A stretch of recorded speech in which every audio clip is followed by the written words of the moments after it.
All right. All the cameras are going to be screwed up for now because we're short on Alex. So hopefully he'll get here and that will change. Let's get Foundry up. You know, I should set up a camera mode with Alex and without Alex for these special occasions when he decides to get here an hour late. Let's see. Wait, where's Foundry? Why isn't it showing up? Hold on. That's why.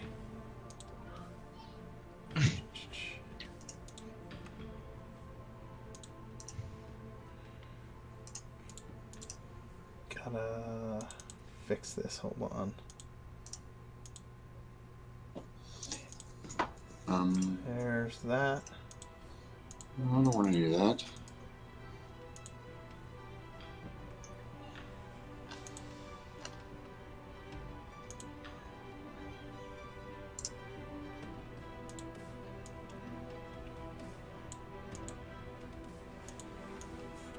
Nope. You know, there are some things about the streaming program that I switched over to that really annoy the hell out of me. I have to say. Which one did you switch to? Just straight OBS. Really? Yep.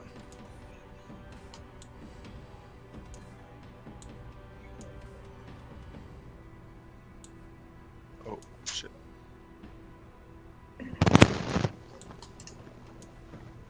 Sure.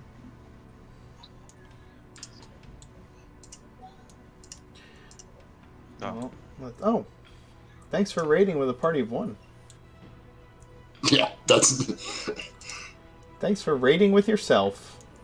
I am raiding with myself. Yay. I'll take it. Every raid counts. Yeah. Raid right. lives matter. I'm trying to fix my host. Oh. Okay. Well, let's talk about some announcements. We have... There we go. Now you're hosted, and that's easier for me. Sweet. Let me take a look at this.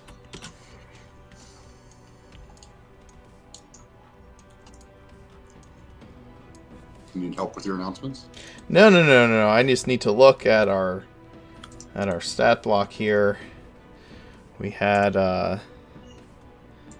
so let's see. We are at 30 of 50 for gifting another set of dice. If we hit 50, we will we'll give away a set of dice care at farboco.com, our sponsor. We also, whenever we get to 1,000 followers, we are 6 short of 600, by the way. When we hit 1,000 followers, we are going to give away a legendary bundle on D&D Beyond. It is like an $800 value, which is pretty amazing. Please share the stream. Please try and get people to come in, poke their head in, check things out, follow. We can't wait to hit 1,000. That's going to be exciting. I know we're a ways off, but we would love to give away a legendary bundle. The Draw Angelica contest is live on our Discord server. If you're not part of the Discord server, you should be. It's a fun time. It's a great place to chat and hang out. And sometime in the near future, we might be opening up another game, and we'll be looking for new players. So that could be you. You're doing what now? I missed that. What was that again? I said sometime in the future, in the near future, we might be opening up another game. So, not sure when, but it will probably be open to only new players. So we will see if and when that happens.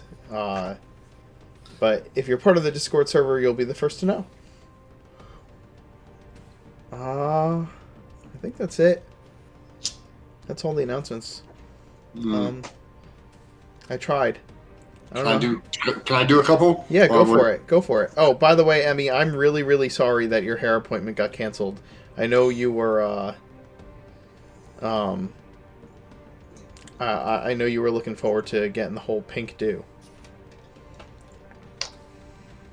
Yeah, mine got canceled too, Emmy. I can't.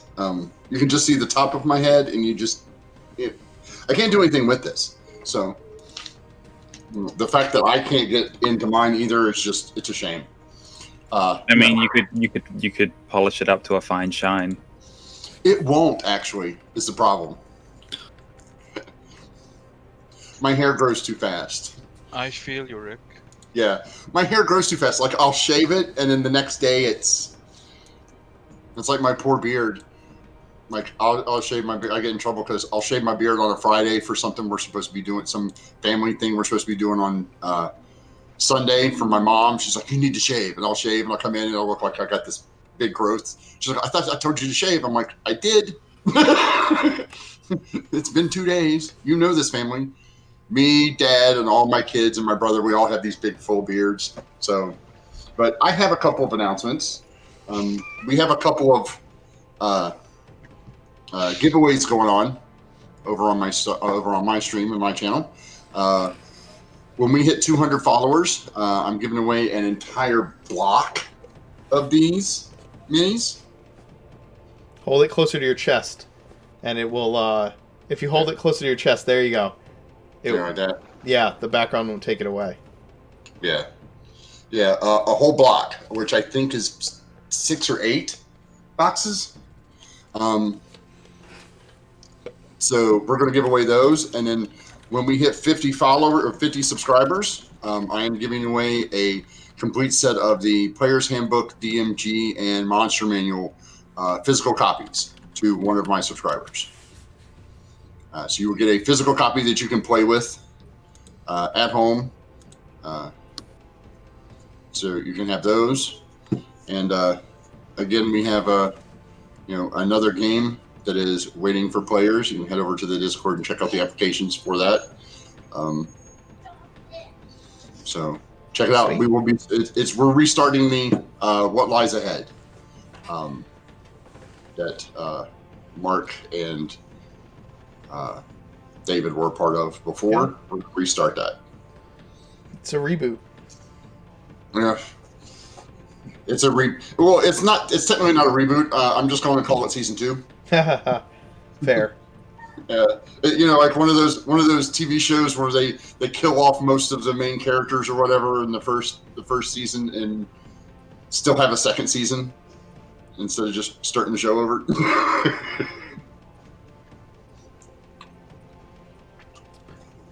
Well, why don't you go ahead and introduce yourselves and your characters, and we'll hope that Alex shows up. Should I start? Yeah, go for it. Hi guys, I'm Noor. I'm playing Luna, the party's half-elf grave cleric. She's engaged to the party's monk, who's not here yet.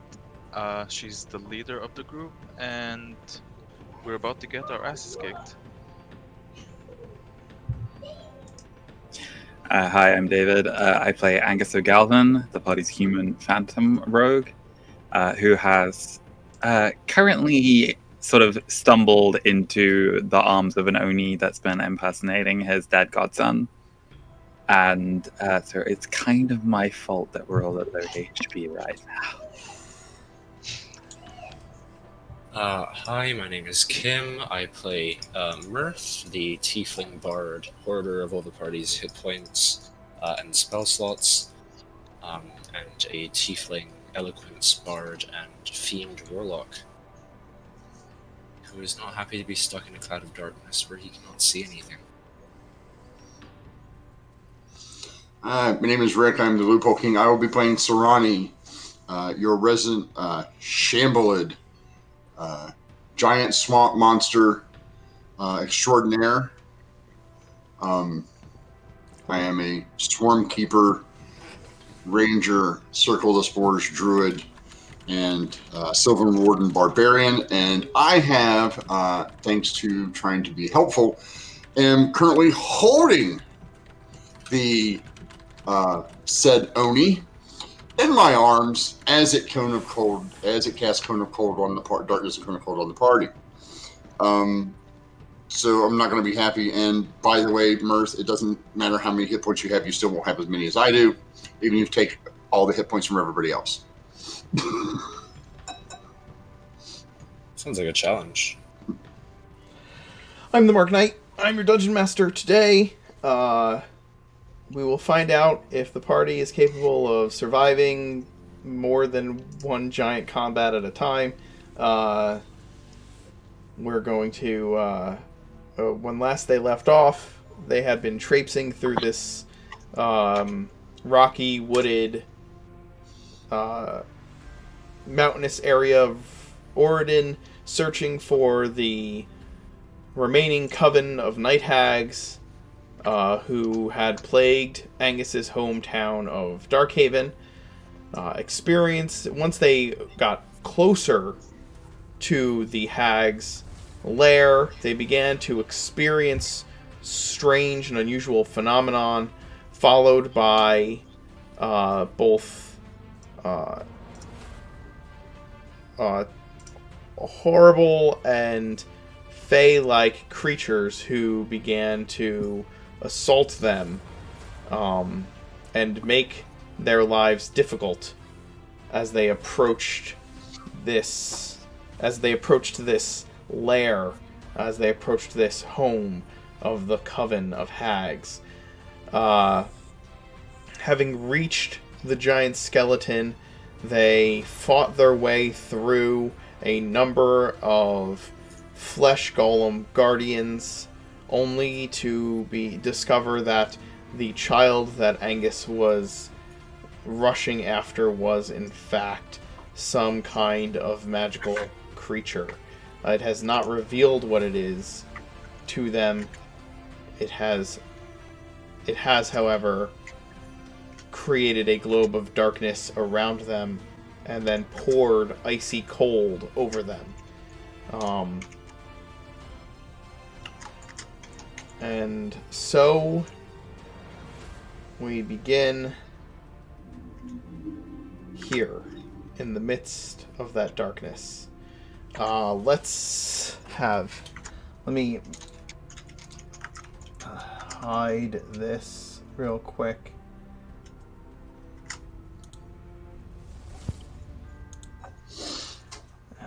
And then why don't we... I'll pull up the tracker, and we'll have... Let me add everybody to the initiative chart, and everybody can go ahead and roll initiative. The surprise was the child casting magical darkness, which is why, Mirth, you did not have the opportunity to counterspell it, because you would not have had your reaction. But once the darkness was cast, he could unleash the cold. I need a Sharp-Eyed got a 9, right? 8 for Sharp-Eyed, 9 for me. 8 for Sharp-Eyed, 9 for you. Okay. Rick, do I still get the D8? Yeah. Every roll for 8 hours. Yep. Well, Mark, I'm at 25.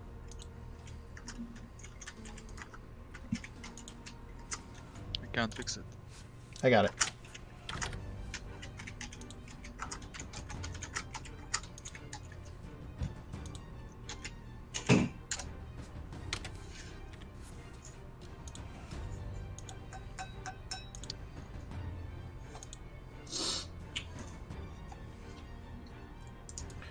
Okay. I'm going to change the cameras. Because I'm not sure if and when Alex is going to be here.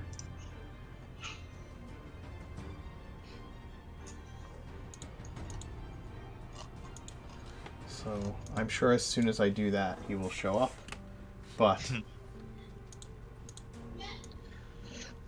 At 5 feet, can we even see him, or In darkness, we can't. Yeah, so we can't. No, you cannot. Hmm. So, Well, I may not be able Sarani's to. holding him. Yeah, Sarani has him grappled. yeah. Soren hasn't grappled, so Uh, me and him are going to have a day here. you can. God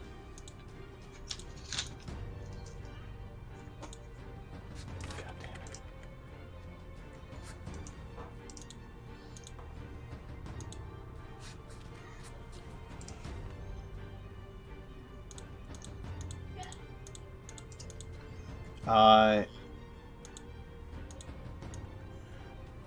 You can attempt to hit him anyway.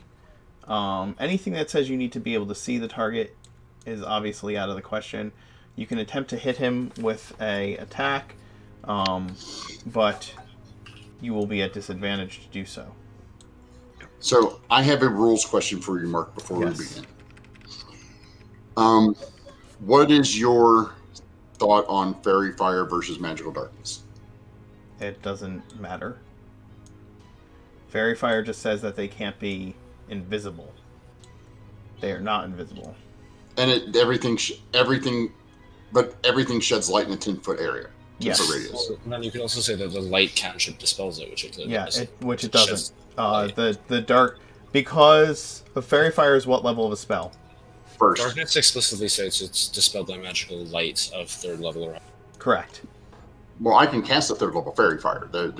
That's the other issue is it the level or is it light itself? I would like to see Darkness the spell. Yeah, we So can pull have up it. Darkness the spell.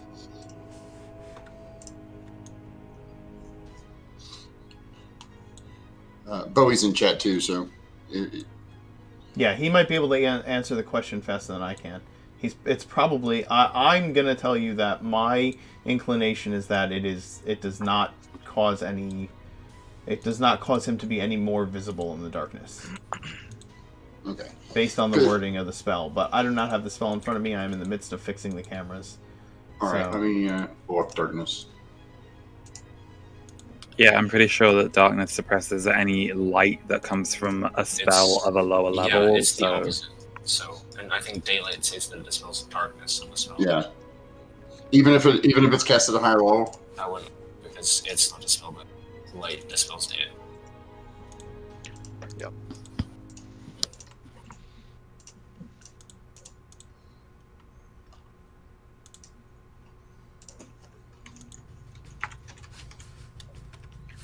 Go easy on us. Who? You. I cannot control the nature of the creature before me. It simply will act according to its nature. Mm-hmm. Fine. Go easy on us.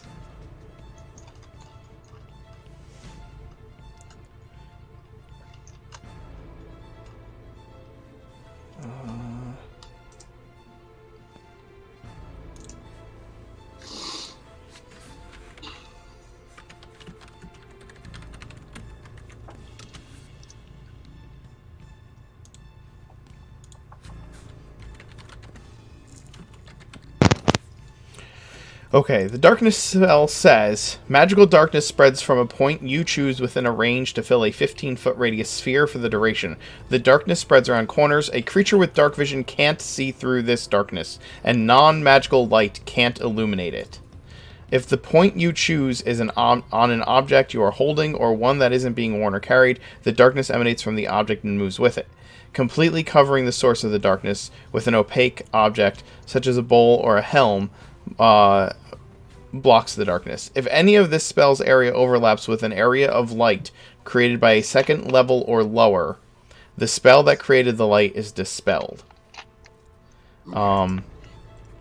So yeah, but my question is if you upcast the spell, does that? No, it doesn't. if you No. upcast the spell will not be dispelled, but it doesn't mean you can see Yeah, okay. either. That's what. right? That's what. because that's one of the questions that the way I do it is this level of the spell is actually first. Doesn't matter if you upcast it; it doesn't change the level. If you cast Fairy Fire at third it level, does change the level. if you cast Fairy Fire at third level, it does change the level. It would be a third level Fairy Fire. Here's the thing: it would not be dispelled by the magical darkness because it is higher than second Right. level. However, But it doesn't dispel the light, the darkness spell. it doesn't dispel the darkness spell, and Yeah. because it is still covered in magical darkness, no one can see No one that can use light, right? Okay. Like, yeah. I just wanted to clarify that beforehand because I'm sure Sarani is smart enough not to do that because Right. he's run into cast darkness in the Underdark. I just wanted to get that out of the way ahead of time. Yep. Thank you, sir. Continue. Well, my continuation is that it is Luna's action. Yep. Following the thing that happened, she'll use her action to disengage. And You don't have to disengage because I don't It think can't I can take? see you. I have to check the Oh. Oni stat block. Give me a second. no, I think it can't make. I think yeah. If it can see in magical darkness, it can make an attack of opportunity. Yeah, yeah. of course. Okay. Like following the explosion, she'll probably shout out, "Is everybody okay?" And she'll jump out of, like, leave the area where the darkness is, and she'll ready Sacred Flame in case she sees the creature responsible for this darkness. I'm assuming we don't know who made that spell, right? Or we did see. You saw the child cast darkness. Yeah. Okay. So she'll ready Sacred Flame in case she can see the enemy. And that's it. Okay. So you move out of the spells area. You don't disengage. You just ready your attack. Are you concentrating on any other spells currently? No. Okay. All right. I had Spiritual Weapon, but I don't know if it would have been. That doesn't still take up. concentration, does it? No. Okay. You did have Spiritual Weapon. How long does that last? Yeah, I'm checking. 1 minute. It's not 1 minute. concentration. Yeah. Yeah, then it's not. It's not there Okay. anymore. Okay. Sarani, you were holding the bugger. Yeah. You saw it cast darkness, and then you felt the cold. And you heard a deeper voice than what you had, than one of a child's speak in giant. All right. So Sarani's going to move at half speed Okay. to here, where I can now see the child. You can. Does the child look a lot different? Not yet. It still looks like a child. Still looks like a child. Can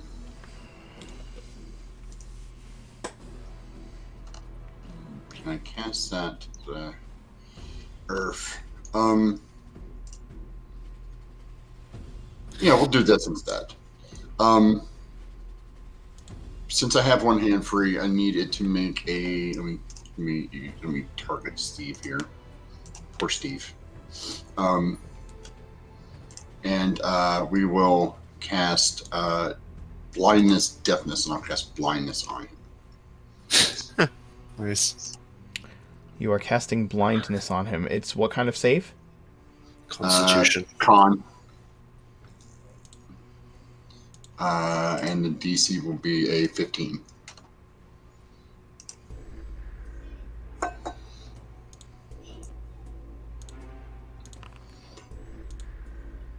It fails. All right. Oh. Oh. By the end of each of its turns, it can make a con save to of course. Understood. Um, Angus, Oh, no, you I have have a you have a bonus action. yes, and I'm going to bonus action dash another 15 feet. Oh, you know what? What? Hold on. I'm sorry. The darkness would have moved with him, so you would still be in darkness. He cast it on himself. Oh, he casts on himself. Hey. Yes. Oh, good. So you So, can't. can you Can't. cast blindness on No, him? it says you can. You can see. What's that? The spell reads that. Yeah, it should Choose also. one creature that you could see. So, before we go forward, Mhm. you couldn't have cast blindness? So, what would you have done with your action? Okay, so if the darkness goes with me, because that was one of the two things that I wanted to check. Yes, Is when you moved, the darkness moved with you. That's my fault. I apologize. Okay, no problem. Then I will.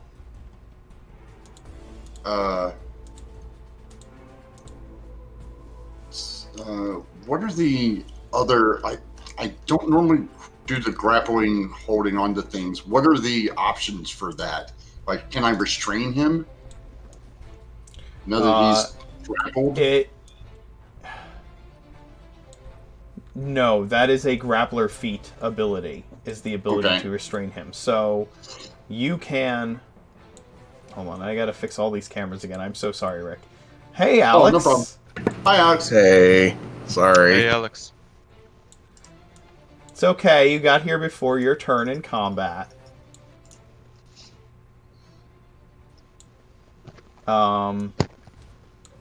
As far as it being grappled, it just means its speed is 0.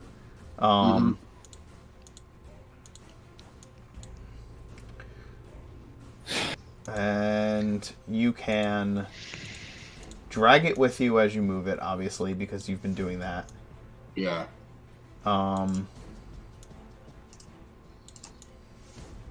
You can still make attacks against it, though you don't have advantage. And although with the creature in your grapple, I would say you probably.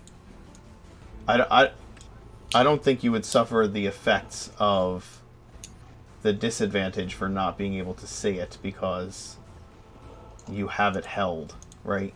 Right. Yeah, and I'm trying to save my spell slots, but this is one of those. Actually, you know what? I have a much better idea. Okay. Serrani is going to.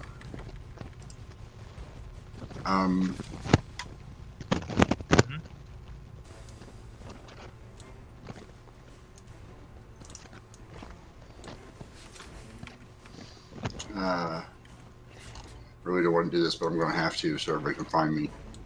I'm going to cast this instead.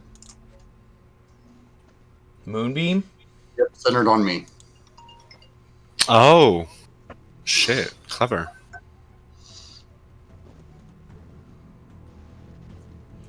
Okay, silver moonbeam of pale light in a 5-foot radius, 40-foot high cylinder. So 5-foot radius is like this.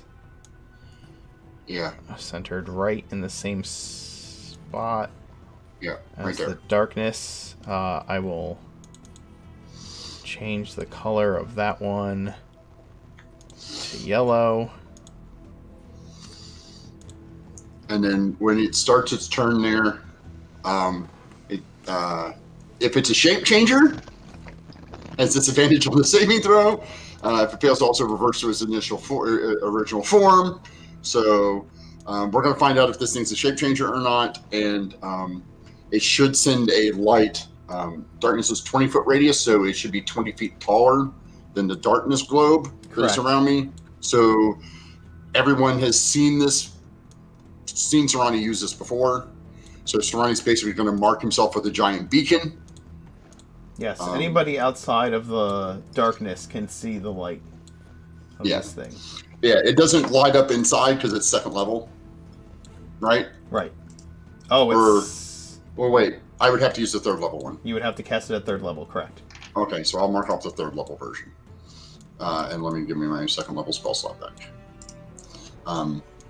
So yeah, it's okay. Sarani's okay with this. It's fine. Okay. So let me recast it so it puts up the right That's damage fine. roll for me. Because you're upcasting it to 3rd level. Yeah. Did that put it in there? No, it did not. Stop doing that. There. That should do it. There we go. Why are you doing this to me, you stupid program? Oh my gosh. You moved the lock button, didn't you? Accidentally. Yes.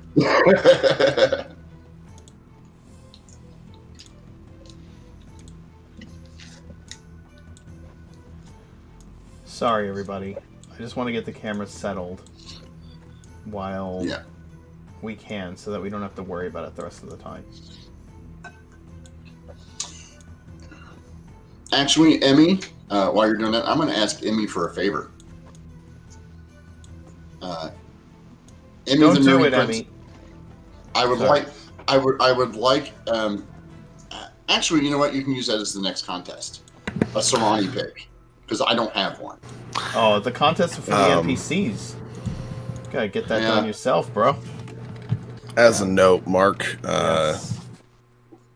darkness, the last bit of it says that if there's any light created by a spell of 2nd level or lower in darkness, that spell is dispelled. Right. Yeah, That's why he cast it at 3rd level.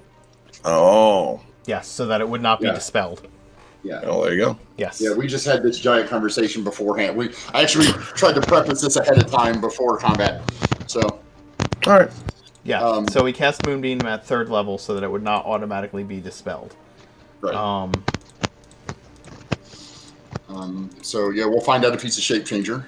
Emmy, if you could draw me a picture of Sarani, that would be awesome. I would love that.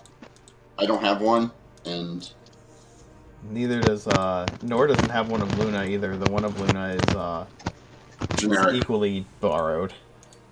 Yeah. Or if anybody wants to draw one of Sarani. That's completely fair. Let's get Brad to do it. Let's get Brad to do it. Brad does the best comic strips. I think Brad should do comic strips of all the games. The most important moments of all the games. Okay. So Sarani drags the kid and the darkness pulls with him. And he casts Moonbeam, and those of you outside of the darkness now can see this Moonbeam shooting up out of the sphere of darkness. And then Angus, it is your action. Angus kind of like catches himself from having been hit with the cone of cold, sees Luna calling, and looks around and is like, "Is everybody okay? What's Gus?"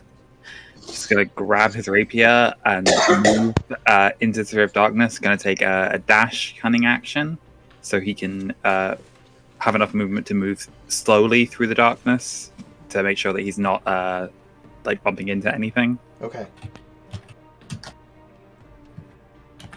You're currently not. You're currently not in the darkness right now, right? You can obviously. Yeah, I'm just trying to sort of show the general, like, the Angus is like lining up, looking at the moonbeam that Serenity's cast down, trying to like line up, and then it's gonna just dart in that position there, Okay. and then it's just gonna sort of hear the sounds, the very sort of presumably quite unnatural sounds that are coming out of the mouth of this person, this thing that was, he's now realizing, pretending to be Gus. And he's just gonna like tighten his grip on his rapier and have a held action, ready to take an attack for if the darkness drops. Okay. So you're readying an attack. Understood. Vasir, it is your action. You can see in magical darkness, can't you? Yep. Oh, So Vasir is kind of looking around at everybody having gotten hit by this cone. Glances over to Luna. How is Luna looking? very bad.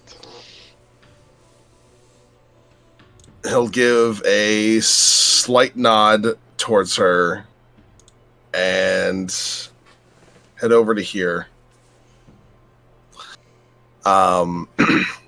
While cracking his knuckles a bit, he looks at this this creature, and in giant he says, "That was a big mistake." And he'll start unloading on it. Okay. Nice. So that's 27. That will hit. Con save, please.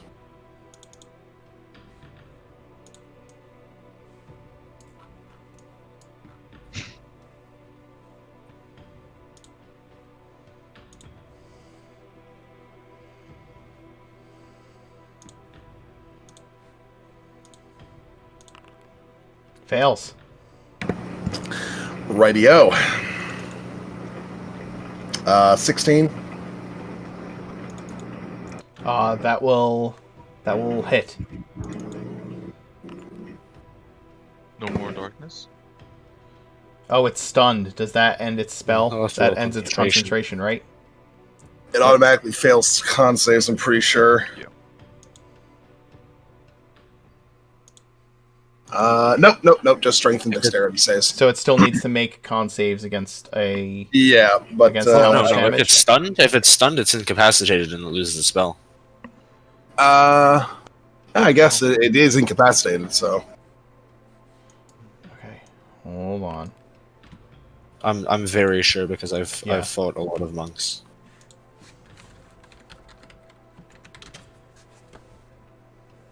To be fair, the incapacitated condition only says that the creature can't take actions or reactions.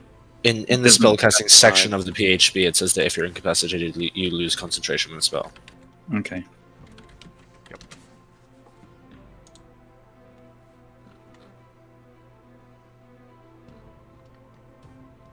I'm keeping this thing stun locked is what I'm doing. So 1, 2,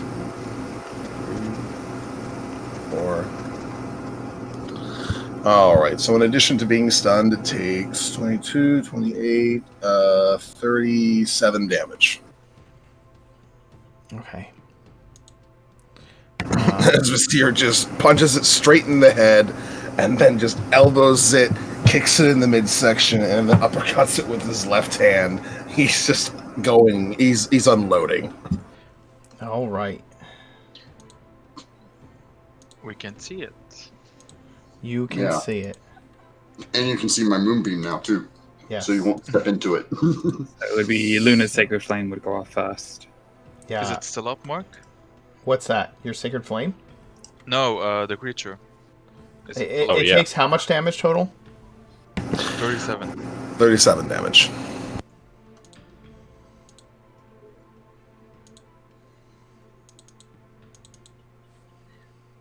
Oh, yes. Yeah, it needs to make a dexterity save, DC 17.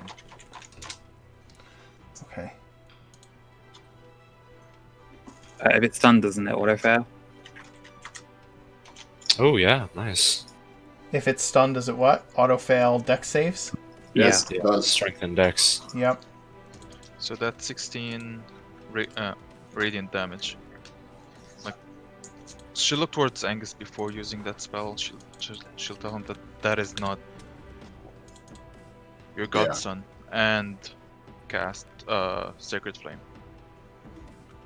So 16 radiant damage. Okay. You watch as Vasir punches this thing the first time, and the darkness falls, and then you see him just go crazy on Gus with 2 more strikes, 3 more strikes against him, Angus, and then Luna says, "That's not your godson," and casts Sacred Flame on Gus, which automatically hits the child, whose eyes are kind of reeling around in its head, just completely shell shocked from what is happening to it.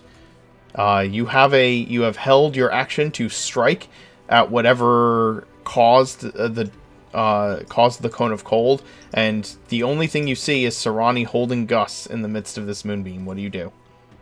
So Angus like brings his rapier up, and as the darkness spell drops, and he sees he's like hearing what Luna's saying, but he just can't bring himself to do it.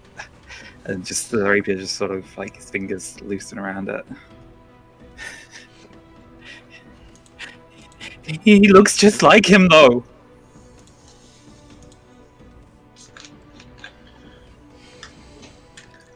Mirth? I'm going to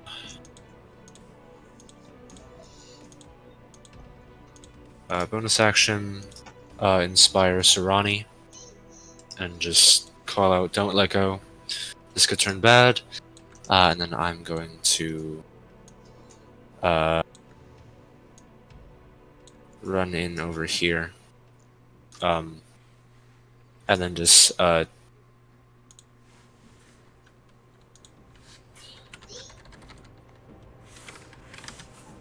just gonna hit him with the butt end of my staff. Okay. Doing non-lethal. Advantage, and he's surrounded, so that's +5. Correct? He's also stunned, so you have... Yeah. 25. Auto crit. No, that's no, paralyzed. It's just, that's paralyzed, yeah. So 30. 11 plus 10 for the initial, so 21. And then he's not going to be moving, but if he were to, he'd take 9. Okay.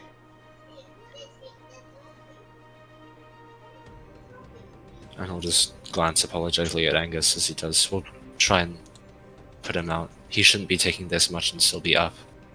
So wait, he's taken 6... Or he's taking 11 and 10, 11 right? and 10. 21? Yeah, because I've got Yeah. both hands free. Alright, and then if he moves, he takes another 9. Yeah. But he's And- stunned, so that's not what he's doing. Huddle is going to ease himself up on the shore. He's not going to make it, so he's going to just start grabbing flesh golem carcasses and throwing them back in the lake. That's legit. Reduce, reuse, recycle.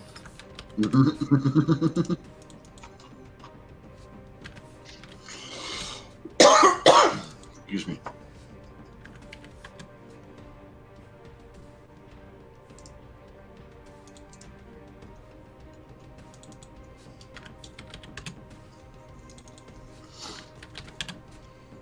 Alright. What is Sharp Eye doing? He's it's okay. So he might as well. He's gonna move his hunter's mark onto it as a bonus action. And then come over here and use athletics to try and just knock it prone and ease it. Ease, like, not knock prone, but like kind of ease to the ground. Well, Sarani's holding him, so... Yeah, we already went over this Oh. with the flesh golem. And again, it's that weird case where he fails strength and dex saves, but not checks, so he can still contest the shove. Well, no. I mean, I'm grappling him, so I'm aware. he can be prone. He prones him, and then you just get on him on the floor. It's You like would be wrestling. you would be prone with him because you're holding on to him while he's prone, so you fall with him. Okay. He would. The He would target have of to your be prone. grapple must be no more than one size larger than you and must be within your reach. Using at least one free hand, you try to seize the target by making the grapple check instead of the attack roll. If you succeed, the subject, the target of to the grappled condition, which is just that its speed becomes 0. It can't benefit from bonus to its speed. The condition ends if the grappler is incapacitated, and the condition also ends if an effect removes the grappled creature from the reach of the grappler or grappling effect, He's such as when a still creature within is his hurled reach. away. Yes, he is still within his reach.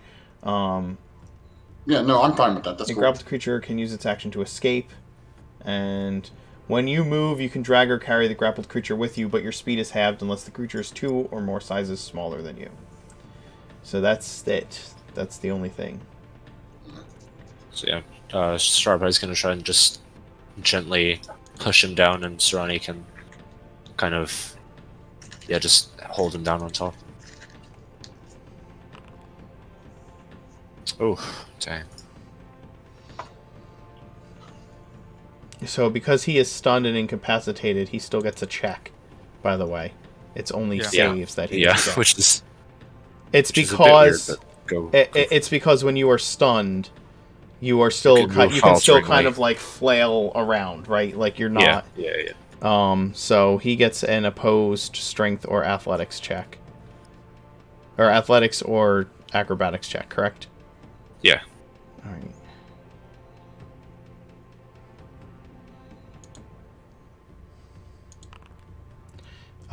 It fails just barely. Mark, Yes. you use Steve, not the Oni. Oh, thank you. Bodhi pointed that out. Yeah, I pulled up the wrong one. Okay, he fails. He still fails. Same thing happens. So Sharpeye just kind of helps Ronnie just get him on the ground, and then he'll And look hold up him down. at- I get it. yeah, he'll just look up at the rest of us and just gesture at him. And he's not going to use his second attack just yet.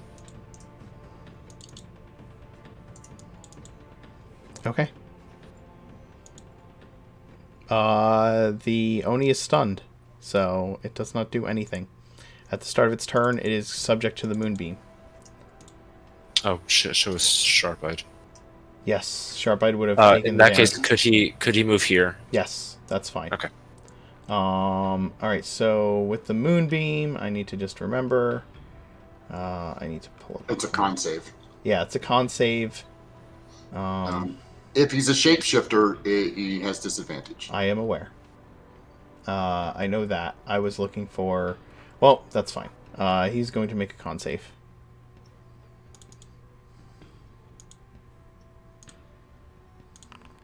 $13? Fail. Okay. So he takes the damage. Which was 19. Okay. 19 radiant. Okay. And then at the end of his turn, he can attempt to... he gets another... Oh, wait, no. He would Also, take the damage at the start of his turn. Yeah. And then at the end of his turn, he would get to... Does he get another I think save? the save for stun is No. the stunning fist is on the end of their turn. No, like he doesn't have once. to make a save for Stunning Fist. It will just end. And there's no other... Oh yeah, that's correct. It would be the grapple, but he can't because he's stunned. Correct. So he is just there. Luna? Yeah, she'll take a step forward and cast Sacred Flame again. Okay, Dex just save. roll the damage. Yeah. It is stunned until the end of Seer's next turn. Right? Yeah, jeez, Or is it the that's- start of your next turn? It's the end of the It's series. the end of my turn. Same thing. 16 radiant damage. Okay. Angus, that is not your godson.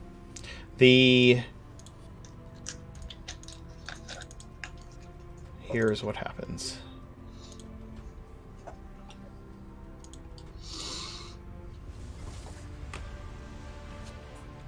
Okay. I will...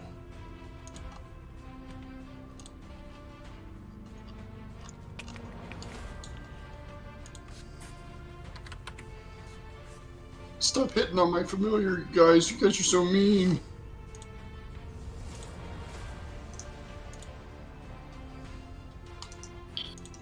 Poor Steve.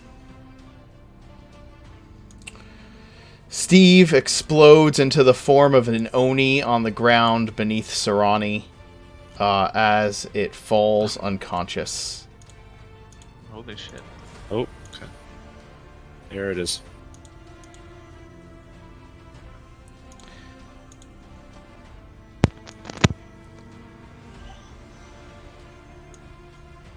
We'll just put it there.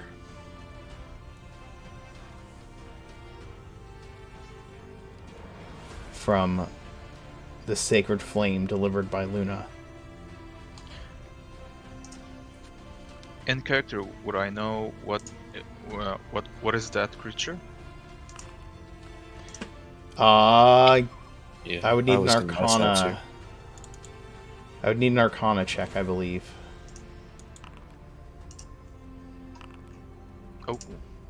Oh.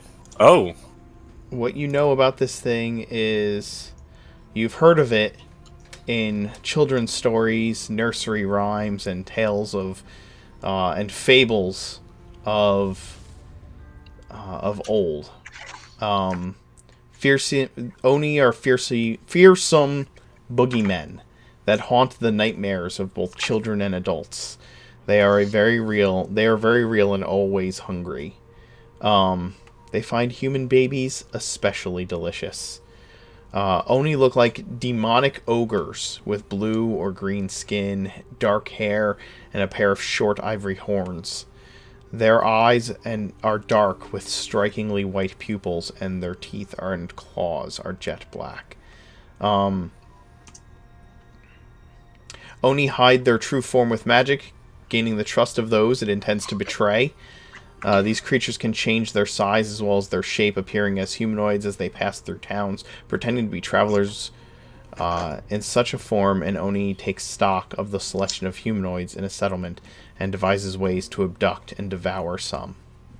Oni are sometimes called ogre mages because of their innate magical ability. Though they are only distantly related to true ogres, they share the ogre's habit of joining forces with other evil creatures. And Oni serves a master if doing so proves lucrative, or provides it with a luxurious, well-defended home. Oni covet magic, and they work for evil wizards, hags in exchange for useful magical items. Knowing all that, she'll turn towards where the skull is, and just call out, "We're coming for you, bitches!"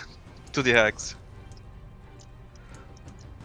And As you do so, you begin to hear cackling from deep within the skull, as if it's emanating from the skull's gaping maw itself. okay.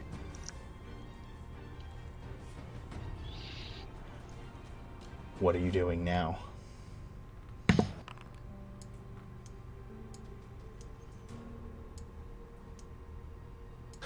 First of all, Sarani is going to spend his turn still laying on top of it, taking the damage. So I made my first con save and my concentration check. Mm-hmm. So I will take 9 points of damage from my own spell. I will maintain my concentration on it and hold this thing here and start to basically, Sarani's just going to start to pummel the crap out of it as hard as he can until he knows it's dead. I'm going to try to rip its head clean off its body. I want this thing to be completely dead. Okay. Yeah. You destroy the Oni as everyone else watches. And once it does that, I will move the moonbeam away from me 60 feet towards the hag's home. Okay. How long does moonbeam last? A minute. Okay. Monsieur will make his way over to Luna. Well, actually, I'm sorry, that's my action. So after that, I'll move it. Okay. I kind of I'll roll me and him out of it so we're not in the moonbeam anymore. It's fine. And then the next turn I'll move it away. Okay.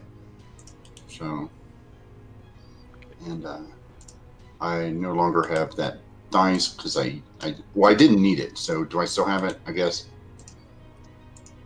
I don't know how long the inspiration die will last. It lasts for 10 minutes. 10 minutes. Okay. So. Well, all right. Anyway, Seer's moving over to Luna, and he'll place a hand on her shoulder. We need to go.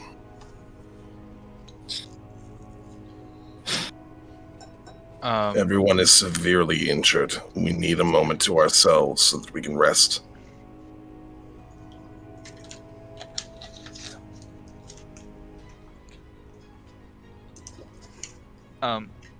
Being in an awful state, she'll tell Vasir, "I agree. We can't fight like this."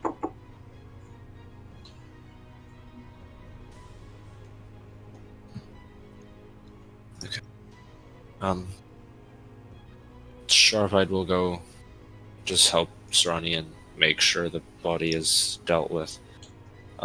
Mirth will find his way over to Angus, who is standing over the seared patch of ground where the moonbeam hit. Actually, Angus was going to be stood watching as Serani's just like beating this fiend to death. And at like the moment where he just like completely severs its head from its body, Angus is just going to reach down in that same way that he did with the elf that we fought in the basement of Moen's cabin, and just pull out a little grey strand, have it appear in his hand. And when he opens it up, it's basically in the shape of like a thigh bone with like little bits of viscera still dripping from it.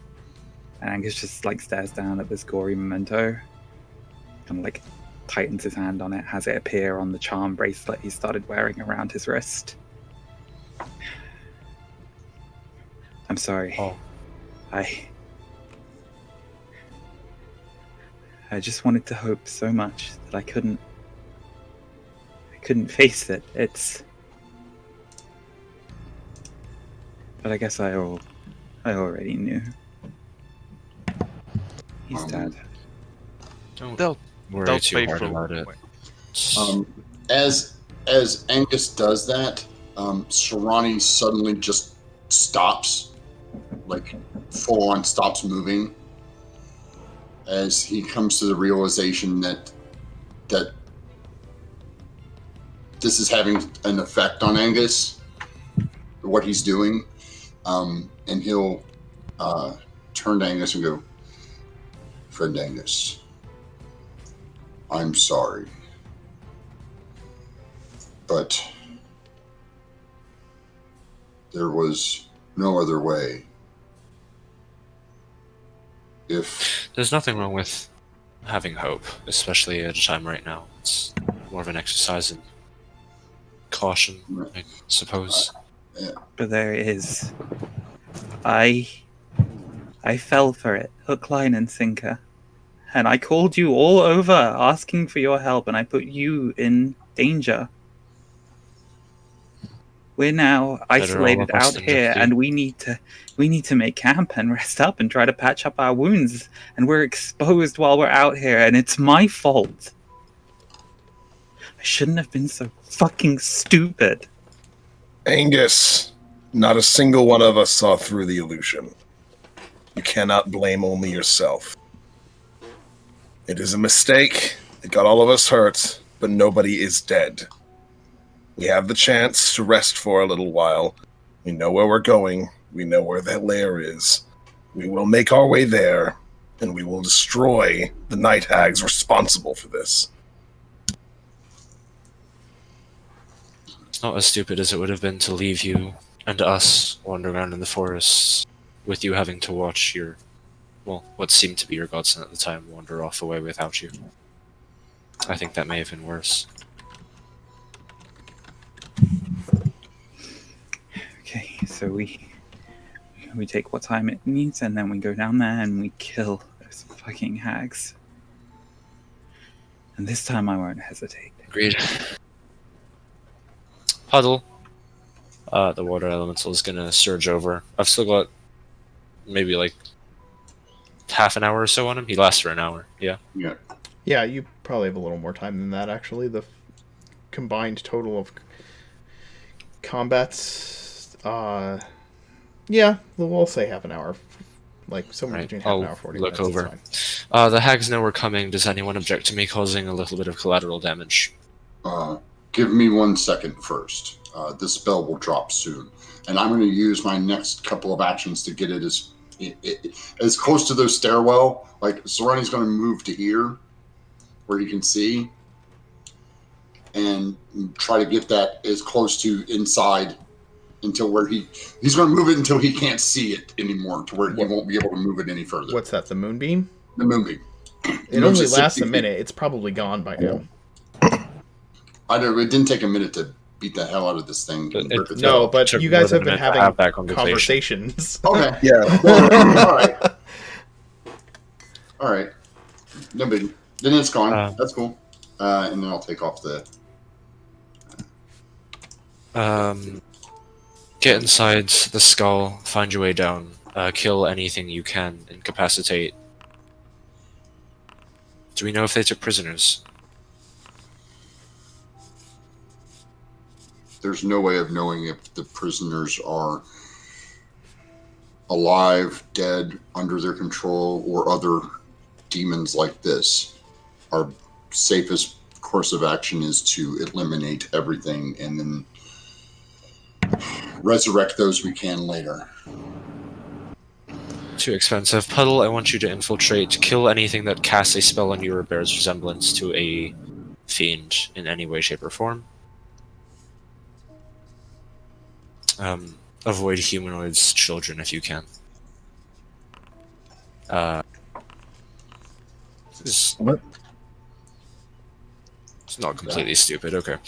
So he can fit through spaces as small as 1 inch wide, so he's just going to go to the end shore of that lake, seep around and through the skull, and then just descend and beat the shit out of anything it finds inside. It has full hit points right now, right? It does, it wasn't injured. Actually, I think it took like 1. I think he got hit once. Yeah, he's at 109.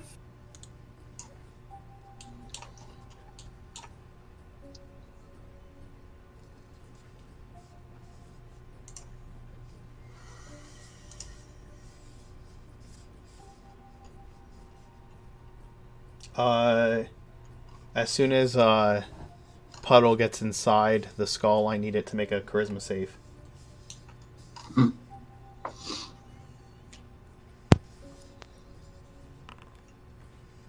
Okay. He's banished. Alright, banish, that's that. We should probably get out now. Yep. Agreed. While he's doing it, I'm gonna. Is there anything on the Oni? Its actual body. Yes, that's its actual body. No, I said, is there anything on it? Oh, is there anything on it? Yes. Yeah. Let me see. I'd like to loot the body. We don't normally do that, but I would like to loot the body.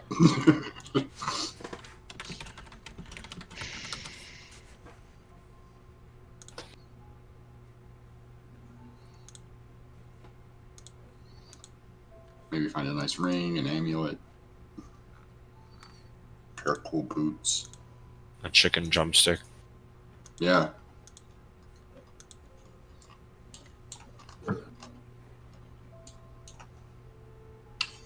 Maybe a belt. Maybe a nice belt that matches my hat. I could go with a nice belt.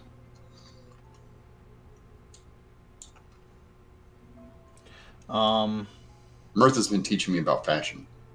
So your belt should match your hat and your shoes, but since I don't wear shoes.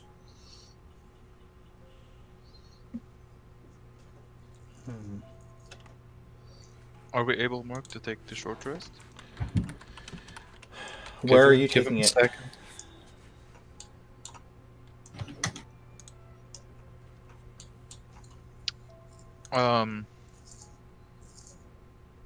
Probably somewhere next to Vizier.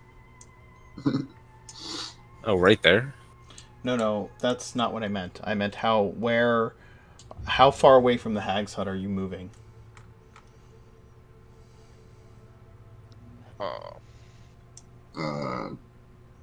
This far? Leave. In character, she'd leave that decision to Mirth. Well, I can bring up a hut given 10 minutes and nothing can get in or out. Well, we can get out and in, but anything that's not in it when I cast it can't.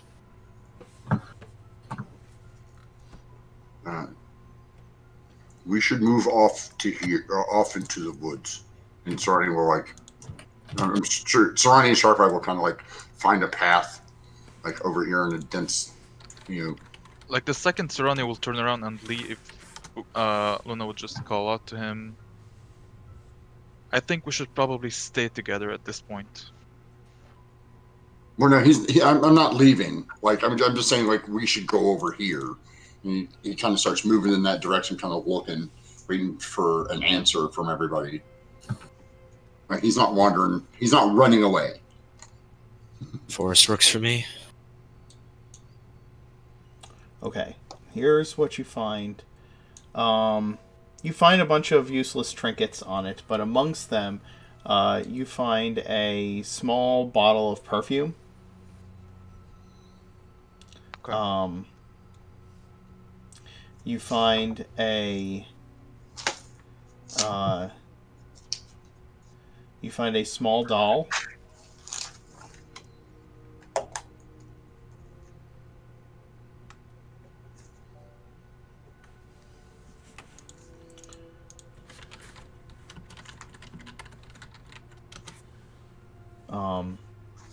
And you find a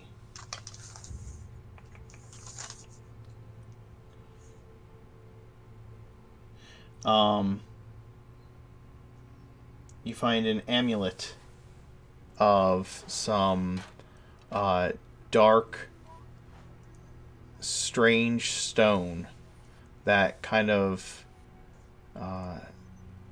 your fey-touched spirit kind of feels a sense of familiarity with it.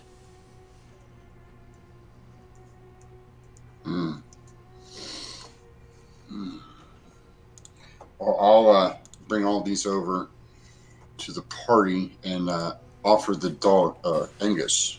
Was this the young child's doll? No, no. Yeah, Gus wasn't really the type. He was at that age, you know. Don't treat me like a little kid anymore. He was so young. These were on, aside from the junk, these were, and I hold out the bottle of perfume in the other hand. Like, these were on his body. Maybe they belong to someone else in your village. Maybe you could return them, or... As you turn the doll around in your hands, it asks in a very eerily childlike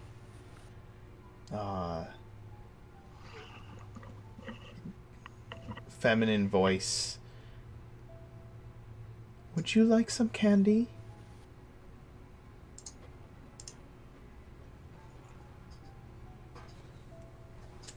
Okay, real quick, who's holding it, me or Angus? It's whoever was like flipping it. Anybody who like flipped it around in their hands. Every time you turn it over and then turn it back over while holding it, it asks the question again. Oh. Is that something I recognize from, like, what does an Oni usually uses to lure children? No, but you could see that it might do that. It might use it for that reason. So Ronnie is... I held it out to Angus. So Angus, if you didn't pick it up, if you just offhandedly said that wasn't his, like that, and didn't actually pick it up, and Sarani goes to move it and it says that, Sarani's going to throw it on the ground and start to pummel it and stomp on it, thinking it's another creature. As you do so, the doll begins to cry. This disturbing, like, child's cry, and say, "Please stop hurting me," over and over again every time you hit it.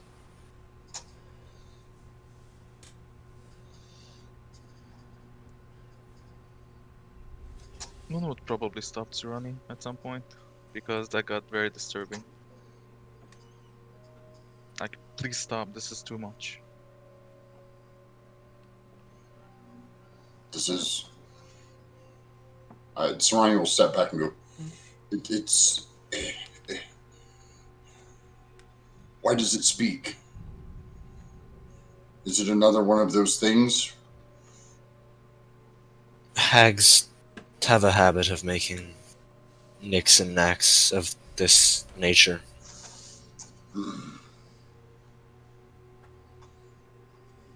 Ignore it as best you can. It's an enchantment of sorts to put us on our nerves. And it's Serrani will put it back on the body.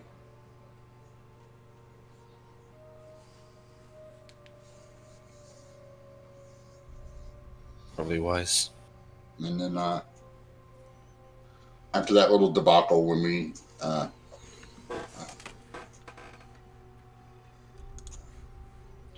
he'll come over to Mirth and show Mirth the amulet.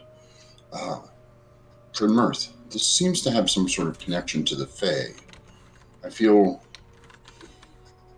familiar with it, but I do not know what it is. And Can I take a look at it for you?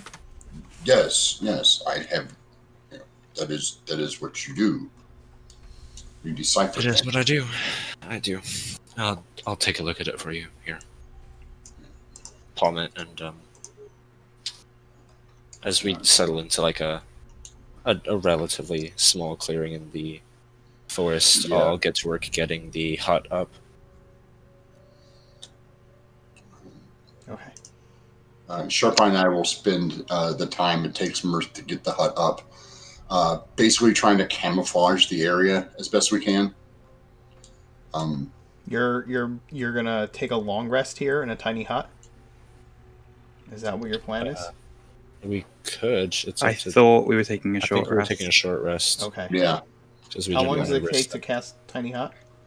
10 10 minutes. minutes. Okay. We could take the risk and just camp in the open. If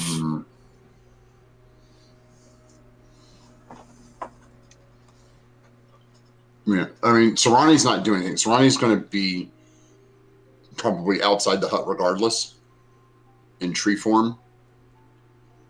So,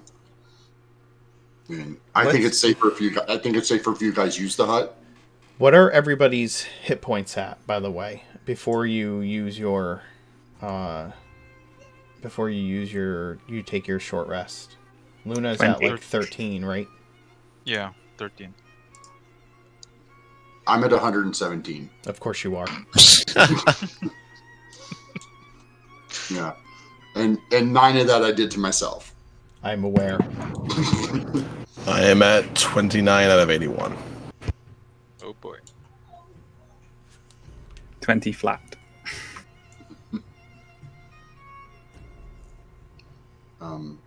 Yeah, I think it'd be safer if you guys used the hut. Serrani can stand outside the hut, or root outside the hut. Like I said, if you spend 10 minutes casting it, that's plenty of time for me and Sharp Eye to disguise the area enough.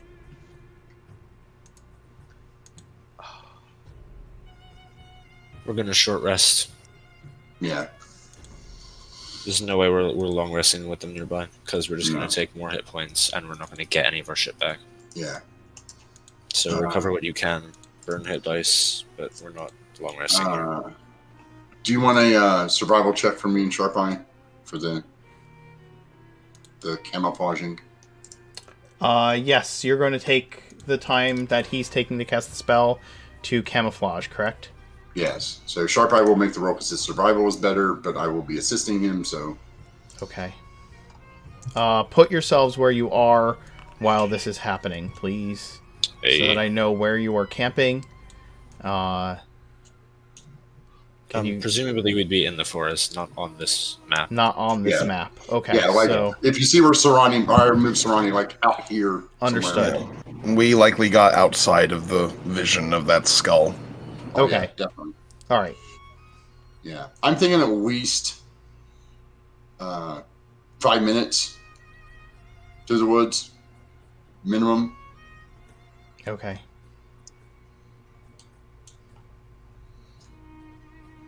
During that time, while Luna's tending to her wounds and Visir's and Angus's, she'll telling us we'll find a way to bring him back.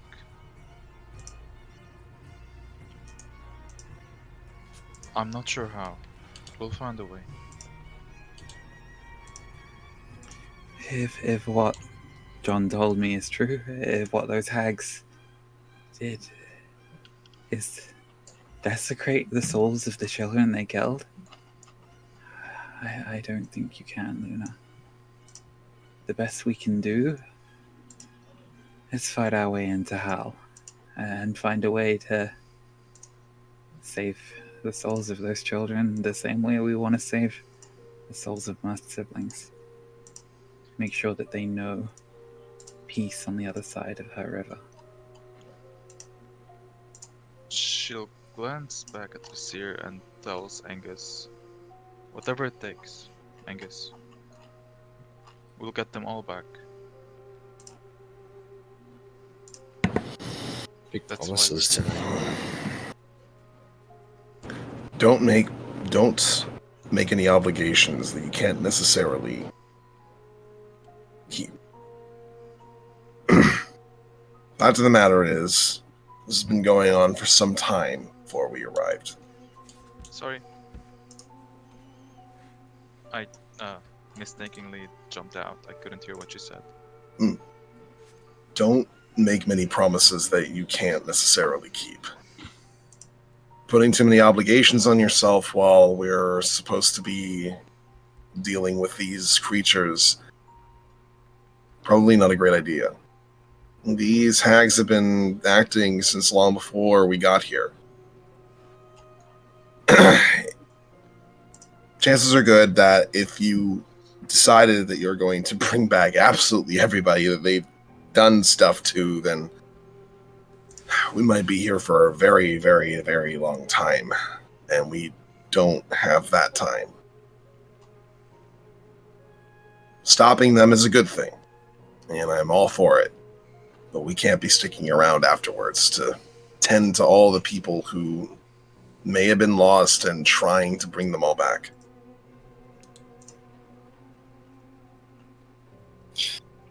Agreed.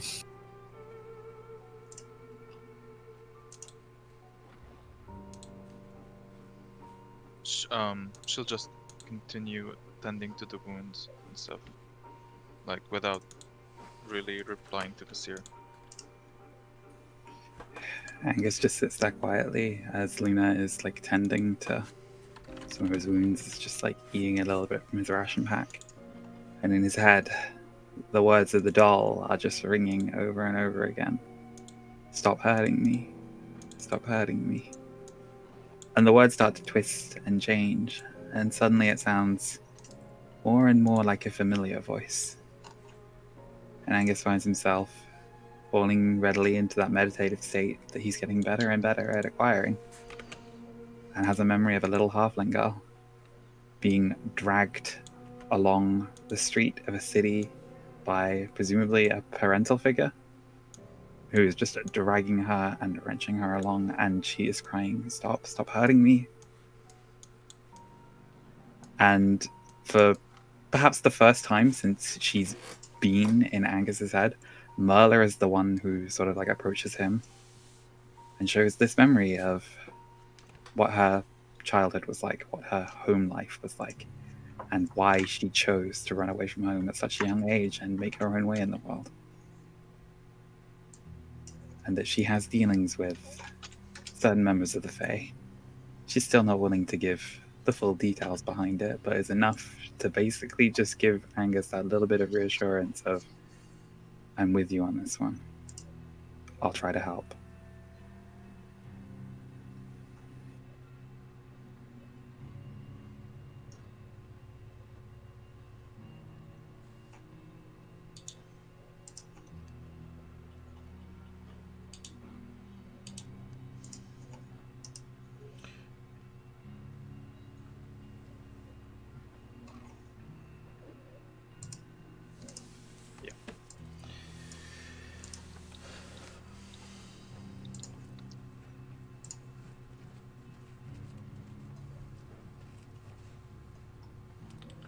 You all take some time to rest for an hour. Sarani and Sharp-Eyed having put up what camouflage they could.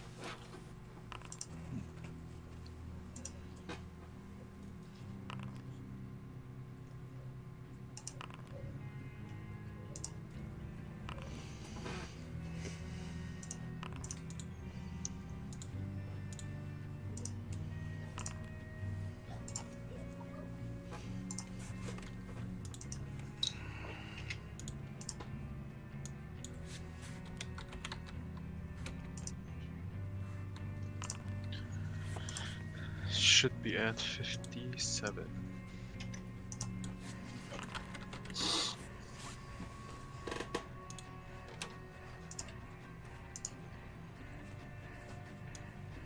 Two, three. Anyone who uses a hit die can add, not very much, an extra 2 hit points from Song of Rest. Mark, are we still down our max hit points? Yes. Yes. What did you say, Ken? Anyone who uses hit die to heal add an extra 2 thanks to Song of Rest. So we should be... Okay, so we're down 15. I should be back at full health.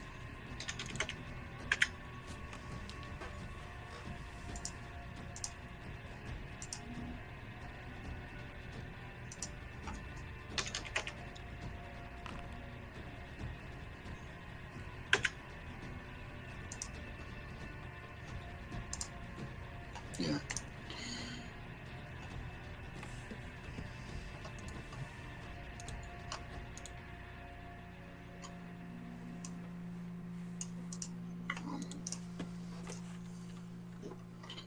Are you casting another aid, Mirth, or... Well, they don't stack, so there's no point. Okay. Oh, yeah, so we still have the other one? Yeah, no, it lasts 8 hours. It's good. Oh, okay. So, I mean, yeah, so that's right. That's why I was... Okay.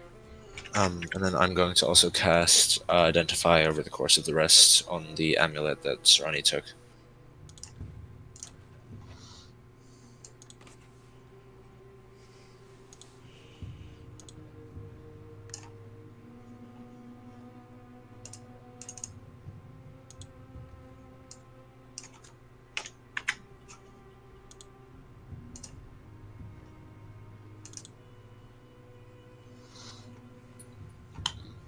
But they don't... That doesn't give temporary hit points, correct? No, it's max hit points. Okay. I just wondered because I wanted to use my...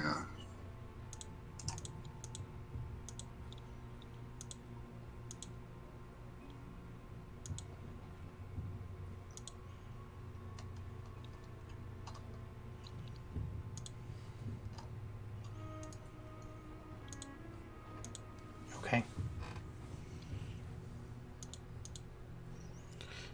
You spend the hour.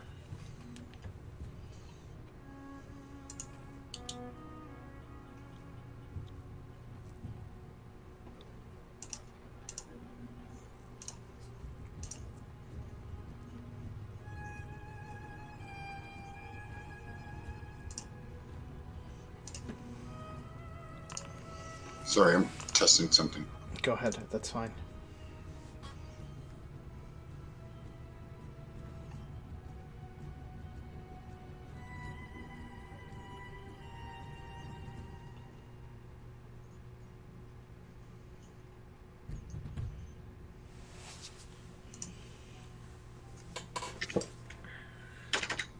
Let me know when you complete your short rest.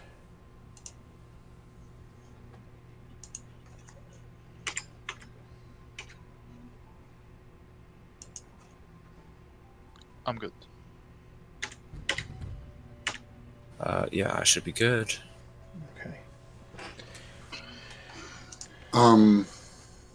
Yeah, I just need to do one thing here before we go. I think this is the last one I have for this today, so I will give myself 6 temporary hit points. Okay. Because every little bit helps.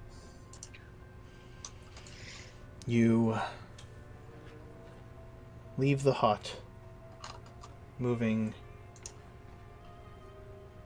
back into the haunted wood towards the giant's skull and down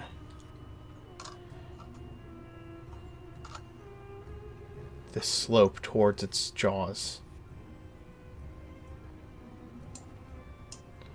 You can see in the darkness of it the stairs. Night has started to fall and the shadows are long and moving. Every shadow seems far too gaunt. Every now and then, even your own shadow seems to move differently than you do. You step into the jaws of this giant skull and begin to slowly descend the black stairwell that leads into the depths of the earth. It is like being swallowed.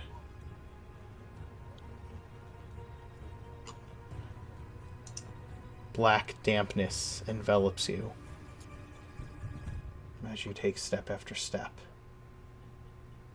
into the jaws of this hideous cave.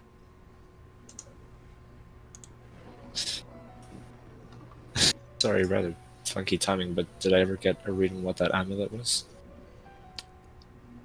It is a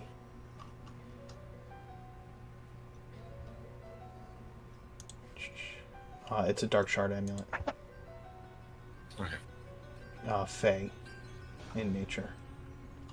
I don't know what that is. I think it's one of the commons from Xanathar. It is. Yeah. And so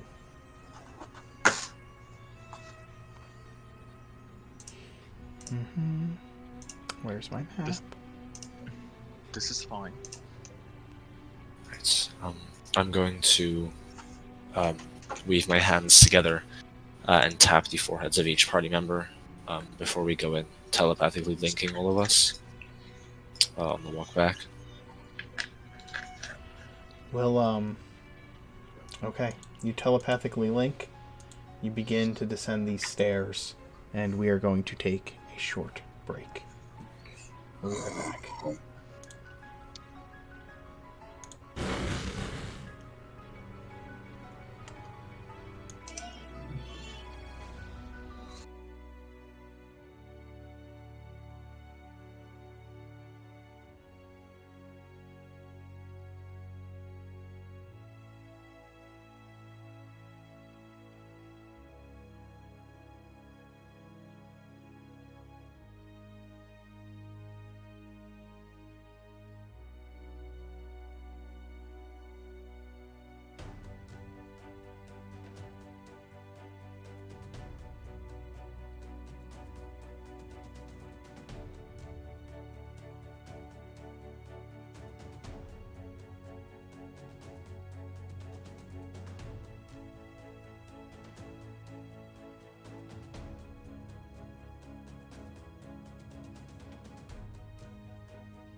Terribly, terribly sorry about the delay, everyone. It seems that my Foundry decided to delete my map somehow. I didn't save it or something, so I had to go in and find it and fix it. So I apologize for the delay, but we are back. I will move everybody onto the map right now.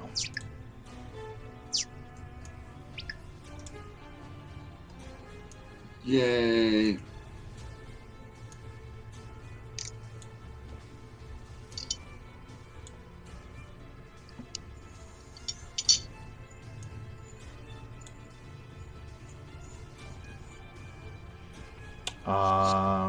That should be everyone.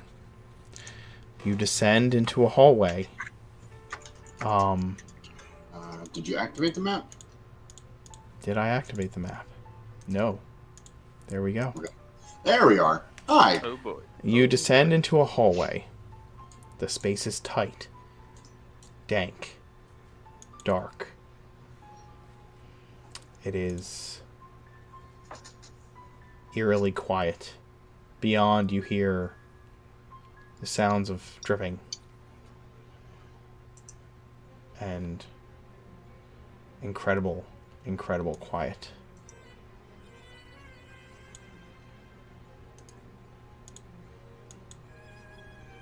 I'm gonna pop see invisibility off bat. See invisibility. Can you please plop it into the Yep. chat? You can see invisible and other creatures as if they were visible. Okay. Likewise, I guess has smudged perched up on his head, just like looking forward, and has like 60 feet of sea invisibility in front of him. So Okay. Angus, can you check the door? okay, just need to squeeze through 1 sec.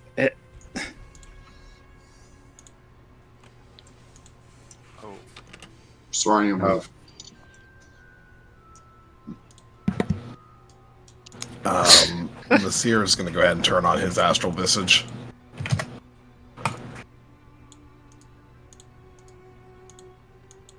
What's everybody's passive perception? 20. 19. 17. 14. Okay. As you look in, there is very, very dim light in the far back of the room. Otherwise, it is shaded in pale hues of gray, black, and white from your dark vision. Lengthy shadows. Unusually gaunt, lengthy shadows fill this room.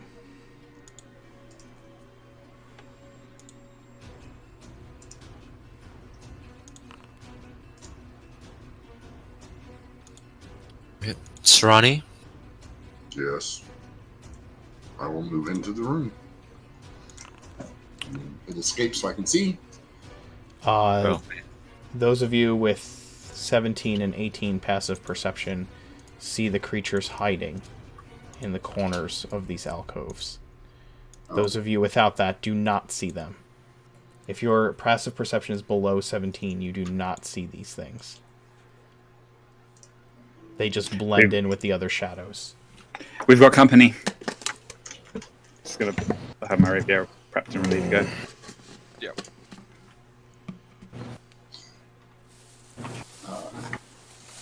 They move like the shadows themselves. They are hard to distinguish between them. Are they fiends? 2 of them are. How would you be able to tell? They're my favorite enemy. Just asking. Yes.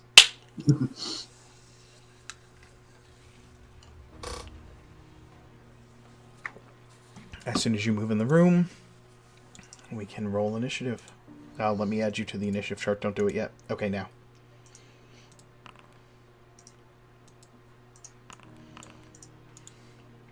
Wow. Fuck. Even with the D8? No, wait. Yeah, add the Yeah. D8. Yeah, Yeah, come on, Luna. still under a 10. Yeah. But it's fine. What'd you roll on the D8? A 5? Yeah, so, So I'm you're at 8. 8. Yeah. I'm gonna burn inspiration to reroll that. To reroll your initiative. Oh, we have inspiration since. If you have inspiration, it's an ability check. You may use it. Yeah. Mm. What the? Nice. So Angus, you go on 15 instead. Mm.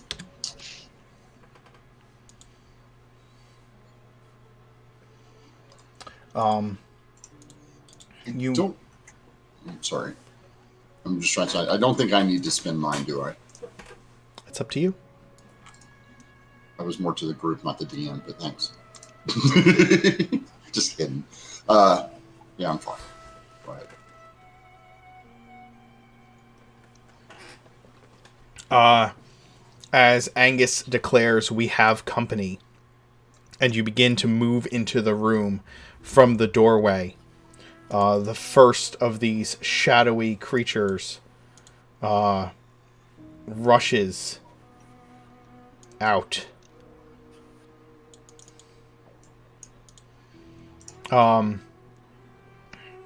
Rushes out towards the first person it sees.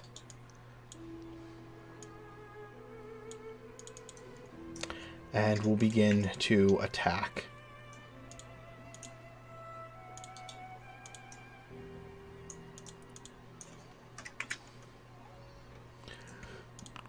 Uh, 23 and a 20 to hit you, Sarani.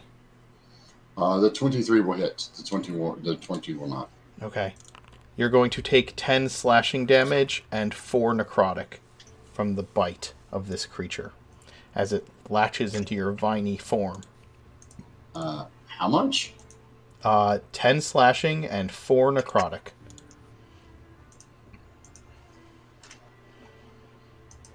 Okay. 20 slashing? Damn, okay. No, 10 slashing. Oh, sorry, I misheard.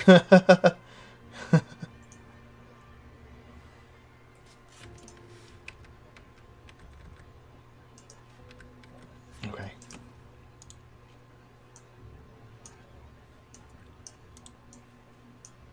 Sharp-Eyed gets to go next. Okie dokie. Sharp-Eyed is going to... Hold on. I need from Sharp-Eyed a DC 12 Constitution saving throw against poison.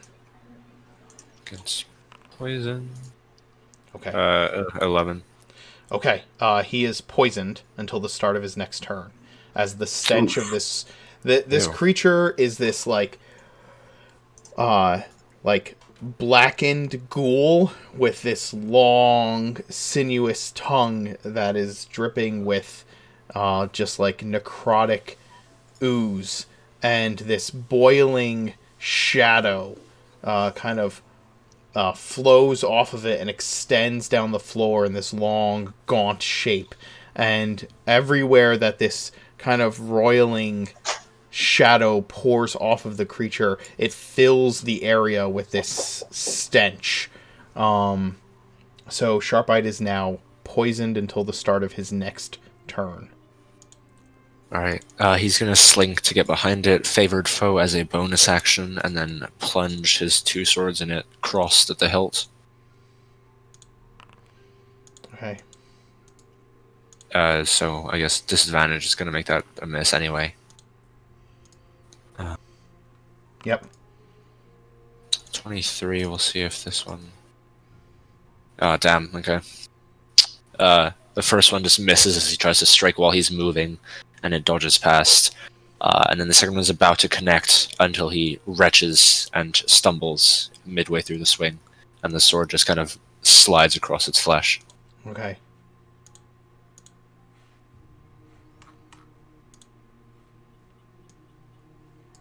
Awesome. The first of What? these demonic, shadowy creature slinks. Sarani, what's your passive? 17, I think. Perception? Yours is a 17. Is Correct. there... You're muted. Oh, sorry, 17. Okay. All right. And Yeah, I see. the seer, is yours a 17?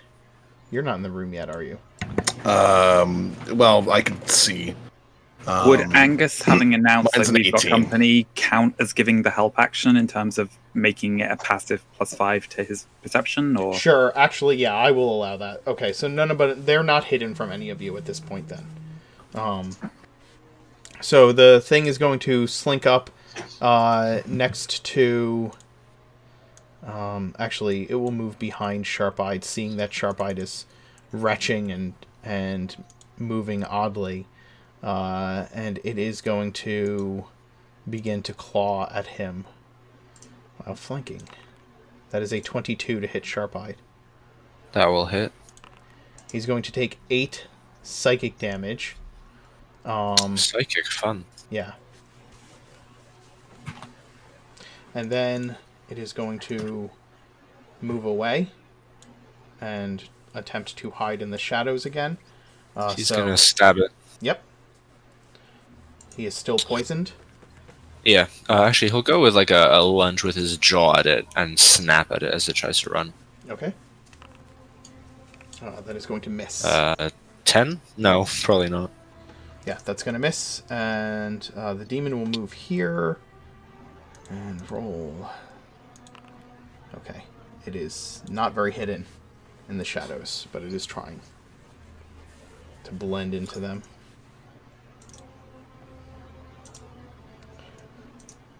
The next one will move out and do the same thing, attempting to hit him. Oh, that's a 26 to hit. Oof. And yeah. that's going to be 11 more psychic damage, and then it is going to move away and try to hide in the shadows as well.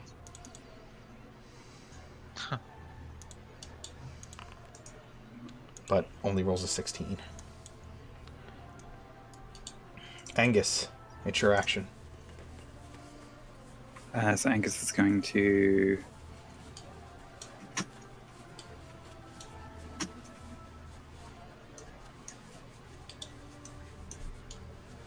just step up into that position there and try to stab out at this Shadowgast here with his rapier.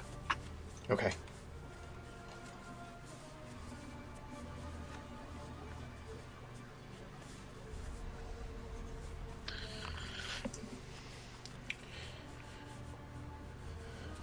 Okay. Stepping there. Why is it doing that?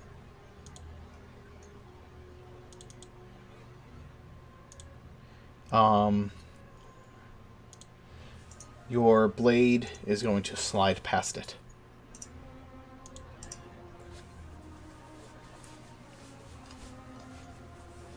Okay, then Angus is going to use a cunning action to disengage Okay. and just move to stand like back to back with Sharp-Eyed and just sort of try to fend off if anything else comes in to try to attack him from behind. Understood.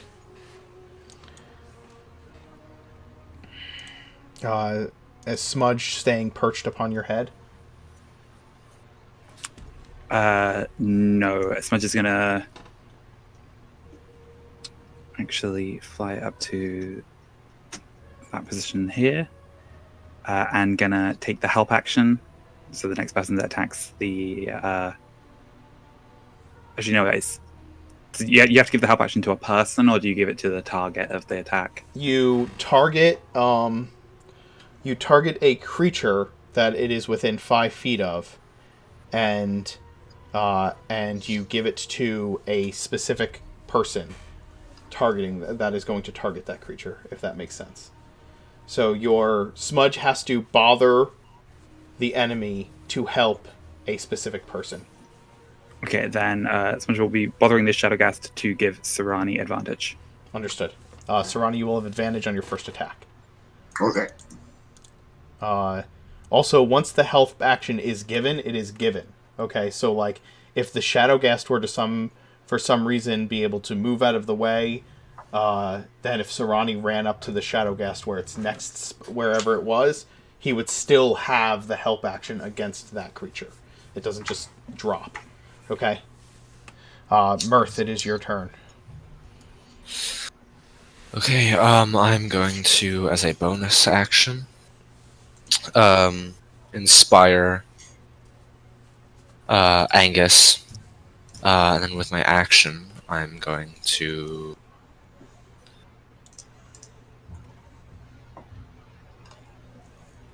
start off nice and easy. I'm just going to throw a trio of Eldritch Blasts at the Shadowgast in the middle of everyone.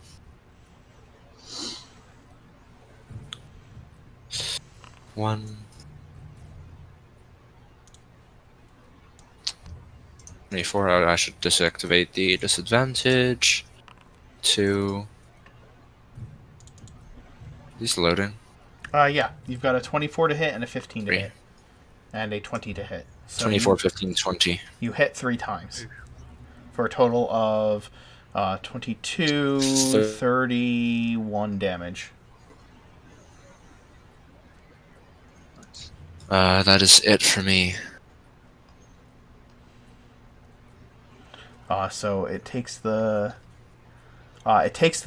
trio of bolts that you send flying, these molten bolts of metal that slam into it 3 times, and it seems to wound it heavily with each blast, leaving the thing bloodied. Sarani, Okay. I need you to make a. Are you immune to the poison condition? I think you are not, but you do have resistance. I have resistance to it. Do you have advantage on saves against poison? That's the question. No, I do not think so. Okay, then just go ahead and roll Let me normally. check my racial. Doesn't say anything. It's. I do. No, we did not give my advantage on it. I don't believe I have resistance. Okay, then roll normally. Constitution. It is a con save against poison, correct? You save. You are fine. Okay. We'll start with. Steve is actually going to move. To is this a? So are these little things right here pillars or? They are pillars, yes. Pillars. Okay, so he's going to fly and hang on this pillar here. Okay. And point to this one. Okay. Like he's not going to get into combat, or he's not giving the help action, but he is pointing out the fact that everybody can see that there's one over here. Gotcha. And then I will personally, I'm going to bonus action Shillelagh. Okay.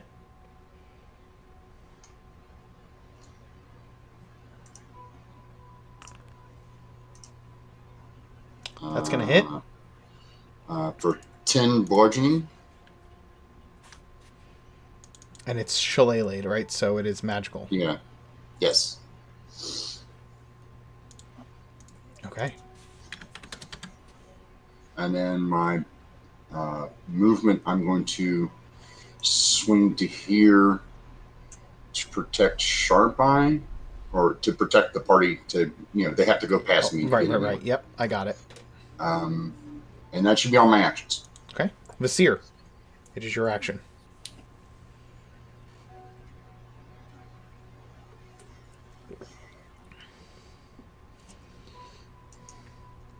Oh, I need Steve to make the con save as well, because he was within 5 feet of the ghast. Oh, okay, sure. Steve will make a. Sorry, why is it? But go ahead, Alex. You can continue your turn. It's not going to affect Steve's turn. No.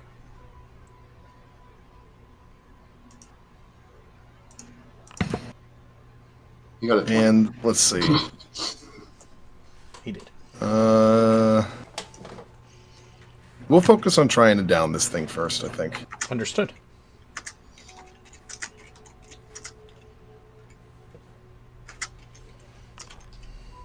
Uh, 24. That'll hit. Crit. Yep. Give me your and then first. 17. Give me your first. The damage from your first attack first. 13. Okay, that will put it down. Okay. So you give it a mighty blow, and the thing goes to ground. And then you rolled a crit. Where did you move somewhere before doing that? Probably down to here to this guy. Okay, that's fine. So Because I said passive perception of 18. You said that would be enough to see. yes, that's enough to see. It rolled when it moved here anyway. It rolled a 16 to hide. Okay. So it Yeah. Plus, Steve is pointing and Yeah. ooking. yeah, exactly. So you'll crit, and then the 15 will also hit. The crit's gonna be 12, looks like. And oh no, sorry, the crit would be 15. I'm dumb. And then 9, I guess, if we're going with the first roll for the last hit. So 15 and 9. Okay. yes, for 24 on the on this fella here. Yep. It takes the damage, and this it emits this kind of low, painful sound in this wide toothy maw that kind of descends from its gaunt face. Luna, what do you do? She'll walk up to here, and this is probably gonna be a bad decision. She'll cast Spirit Guardian in the middle here for her action, and that's her turn. Okay. So what spell did you just cast? Spirit Guardians? Understood. Yeah. All right. This creature is within within it. I think all three of them are. Yeah. Yep. So that it has to make a saving throw. It's a Wisdom save, correct? yeah. Somebody is typing loudly. That would be Alex. He hates his keyboard. It's fair. Okay, that's a 13, so it's going to take 20 damage just to start off. Yeah, 20 radiant damage. Yep. It takes the radiant damage, and it's going to come bounding forward just right to you, Luna. And it is going to begin to just try to rip and bite into you. Okay. That is a 20 with its bite, which I know is going to miss. AC 21. Yep, and that is going to be a 13 with its claws, so that is also going to miss. It will then... Its speed is halved, so it moved 5, 10...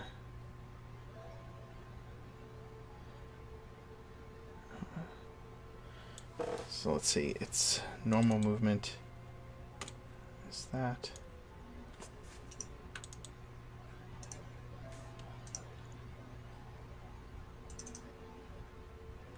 Okay.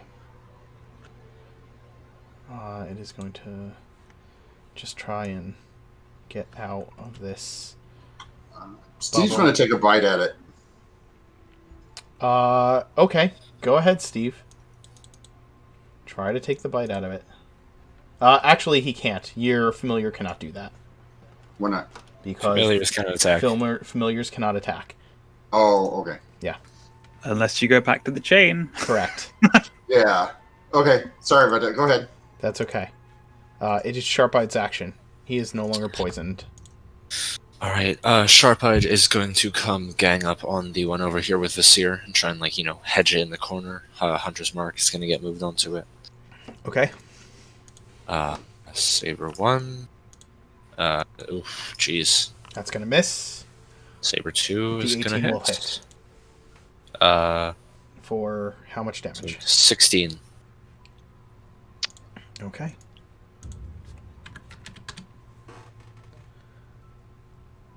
Did I? Oh, wait, what did I do? Okay, it's there. All right. It will. Mark, do you need me to turn off the template? No, you're fine. This creature is going to move in behind Angus. Because it's going to... I think it's going to start its turn. Yeah. Actually, I think it starts its turn outside of it. It's 15 feet. So Oh, it's... I don't know. Okay. Got it. Alright, so it's going to have to make its save at the start of its turn no matter what. So it will roll the save and fail. And it's how much radiant damage? Do you want me to re-roll it or No, just take the damage? just take the same Yeah. damage. Okay, so 20 radiant damage. all right. So this thing seems incredibly harmed by the radiant damage. It is going to step in behind Angus and start swinging. Rake both its claws towards him. 20 to hit. That will hit. All right. You're going to take 12 psychic damage. Yeah, I'll uncanny dodge that. Okay.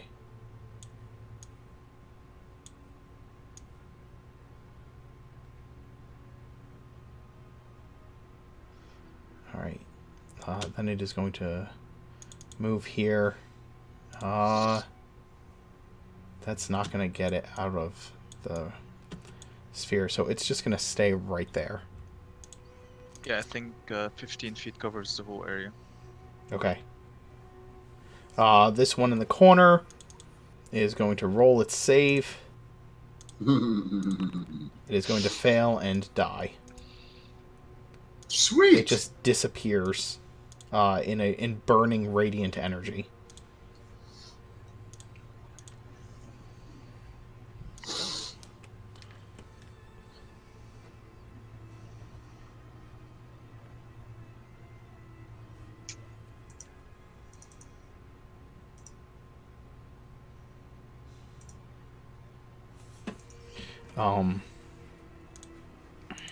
Angus, it is your action. So, like, seeing how badly these things are doing with Luna's Spirit Guardians just blasting them with light, Angus is going to sort of, like, nod over his shoulder to Luna and take a disengage action, cunning action. Okay. To this position here. If I'm allowed to move Smudge on the same turn. Technically, Smudge has his own turn that happens right after yours. Or Okay. right before yours. I don't care which one, but if If you I can want do it before, then again, I'll just trying to coordinate to That's have fine. sort of Smudge fly down across the room without getting in range of the demon. And yeah, I got you. You can do that. Where are you going to put him? down to there, give me the help action. Understood. Your first attack has advantage, which means you have sneak attack, obviously. That'll hit for 28 damage.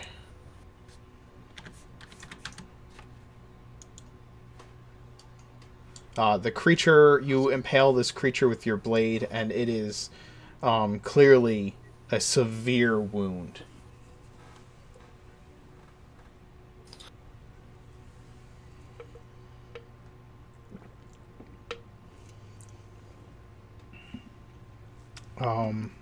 Okay.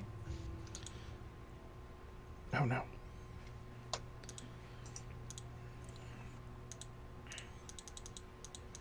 Mirth, what are you doing? I'm going to activate my staff as a bonus action with Shillelagh as I slam the butt into the ground as the staff ignites with blue energy.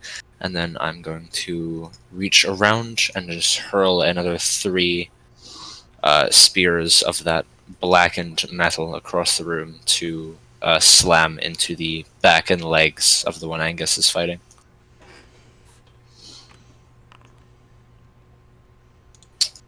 Two, 3. Nice. Ooh, 16, 25, 20 for a total of 37.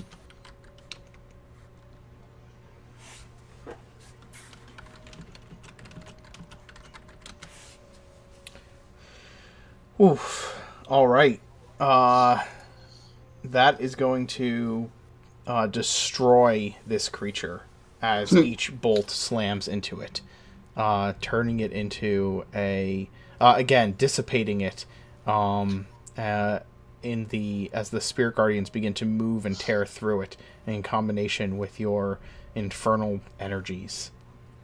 As the last spear kind of rams through its head, the tip comes out just right in front of Angus, like bulging through its chest as it topples over. And then You hit this one, not the. I'm sorry. oh Yeah, yeah, the no, one I hit right the one next by to Angus. Sorry. Okay, that would have died from the first blast. Okay, And then, and then the I'll other one would trim have the died 2 from others. the other 2 blasts. So Yeah, you kill so both. he just slings one, boom, through the chest, little black tip next to Angus, rotates, boom, boom, and just takes it in the head. And I'm going to siphon its energy and give myself 10 temporary hit points. Okay. Huh, okay. The room is cleared of these undead and demonic creatures. The bodies of the shadowy, ghastly forms, the roiling shadow coming off of them begins to just dissipate. The stench leaving the room. And you're left in this quiet, dripping place. Off in the distances, you can hear like this shifting cackle that moves from place to place beyond these doors. Sharpeye is going to quickly heal himself. Ouch, not that much. Is this a well or a bowl of water kind of thing here, or this blue one? There's just an orb giving off some kind of spectral blue light. You actually see a will-o'-the-wisp trapped inside this orb. You're not sure how it's trapped because they're able to move through solid objects, but this one seems to be trapped within it, just giving off a little bit of light damply in the room, and this constant feeling of nearness to death that makes the place all the more eerie. Yeah. So I will move up to the doorway, leaving enough room for Angus, of course, to get by to the door and then wait.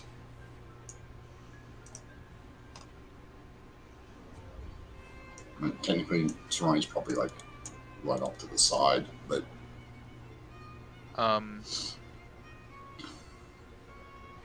Okay, I will use these tools.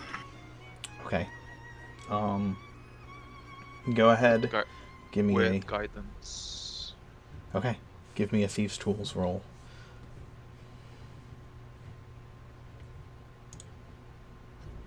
I can apply guidance to that, which he will not need. we already had guidance. Yeah, he already had guidance. Oh, sorry, that's what Luna did. You place your picks into the lock. You easily unlock the door. You hear the click and feel the tumblers move into position to unlock it.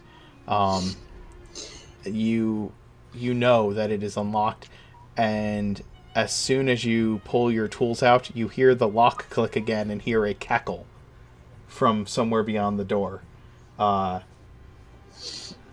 it relocks. Angus just gives like a little thanks Marla as he tucks the thieves' tools away, because it was definitely a little bit of her knack guiding him. Yeah. And then puts like a hand ready to the door, looks around to make sure everybody's ready to go. throws it open. Oh yeah, Serrani's waiting. I'm like, Angus turns to look at everybody and kind of gives that sly nod, like there's somebody on the other side of the door, and Serrani just readies as soon as Angus brings the door open. Serrani's charging into the front of the room. It's still locked. Well, I mean, when you open it, No, they relocked it. Yes. I don't know if anybody like Angus goes to throw the door wide open and like the door clicks and clicks. He's like, I know I unlocked this goddamn door, and you hear cackling, kind of like fading off in the background, just like this teasing cackle. And you're like, you unlocked it. You definitely unlocked it. Absolutely did. If I can just inspect the lock, how tough does it look? Oh, it's not tough at all.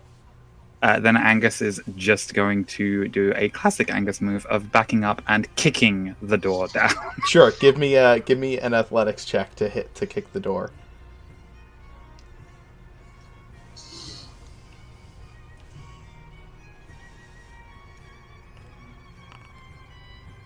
You slam your foot into the door. The wood around the lock snaps just enough so that the door can no longer latch properly and swings open into the corridor beyond. There's nobody there. Like even with Smudge on your shoulder, like looking into this small tight hallway, you can see that like there's nobody there. yeah. As soon as the door swings open, Serrani dives into leaps basically through it to look. I locked it.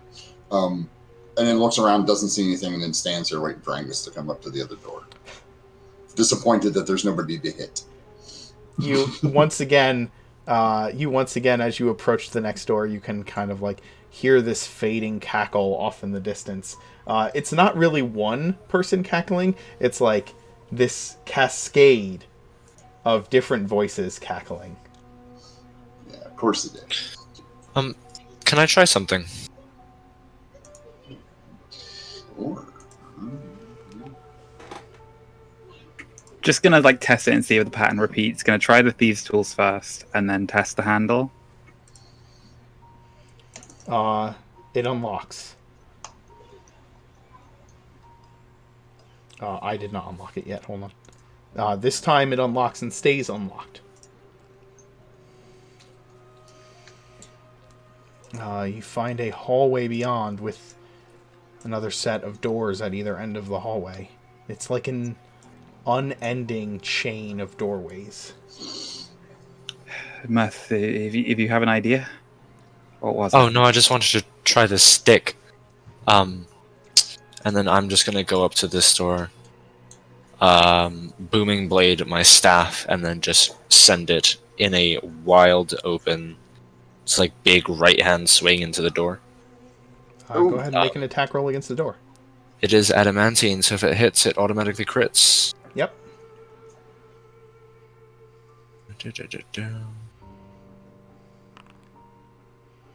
28. Well, Yeah. yeah. You make a booming slam against this door, cracking it open, and revealing this room with a glowing green cauldron on the other side. Within the room,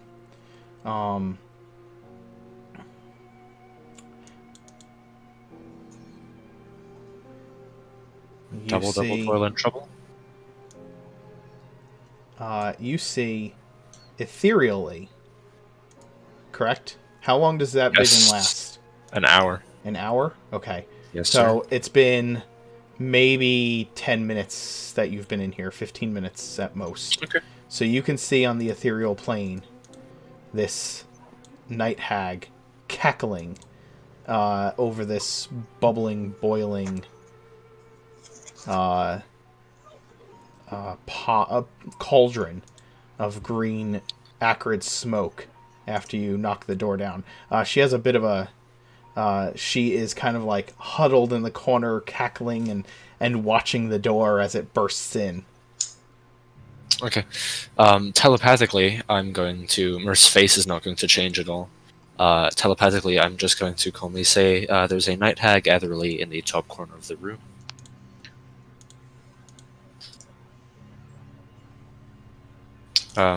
So I'm just gonna. Oh, there we go. Just move into the room. I make a little show of looking around. Is there anything notable I can find that isn't the night hag? No. Nope. She's the only thing in the room with this. There are, like, spoons and knives and things like that all hanging on the walls in here. As you begin to move in, she looks around, seeing all of you enter the room, and cackling, she is going to move through the wall. I'll let them know which direction she went. Do we want to follow her? I feel like following blindly is going to lead us into more trouble than actually leading us to our quarry. Be a good idea to make sure that we have nothing behind us that's going to come at us. Who's our quarry? The hags. Yeah, I just saw one walk through the wall, Vasir. I know. But if they saw us and they are moving through the wall, they may be leading us into potential traps. Before just going after them would probably be a good idea to ensure that there's nothing that's going to flank us in the future. I'm gonna come bash this door down.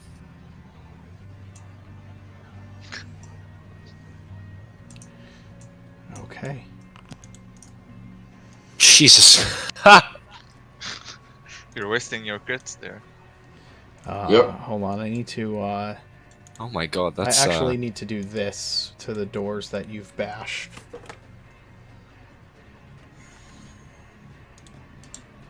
That's a lot of damage. 83. Just remove them. Yeah, I'm just going to remove the doors you've bashed.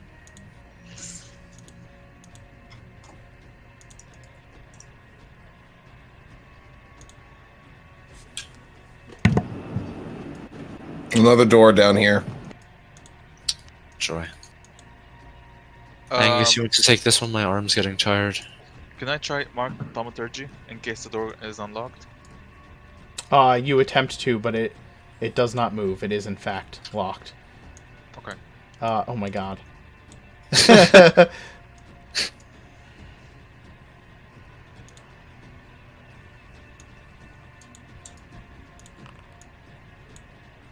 What's up with the crits?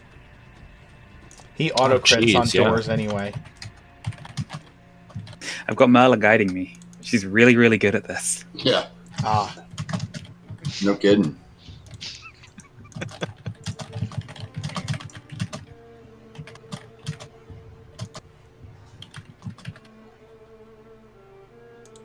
Okay, hold on a sec, guys.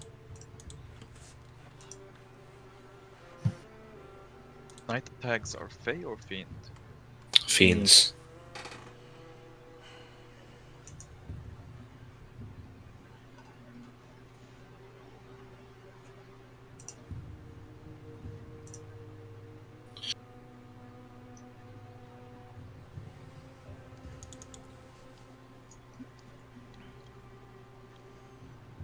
Um...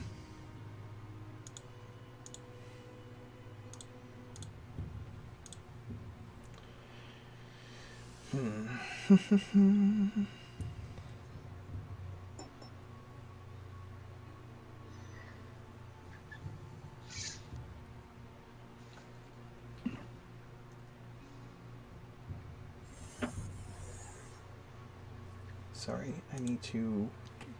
I have too many notes right now.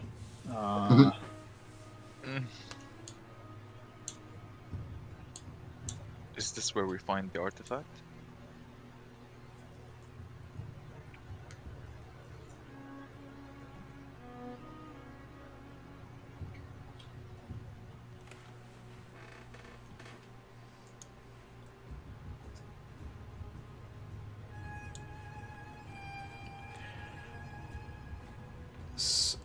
You all get to the other door at the end of this hallway.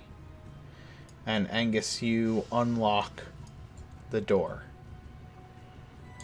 As you do that, Sarani, Mm-hmm.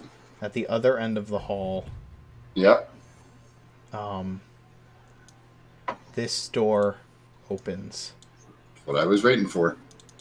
And I need you to make a save for me. What do I see? I Uh, can't see.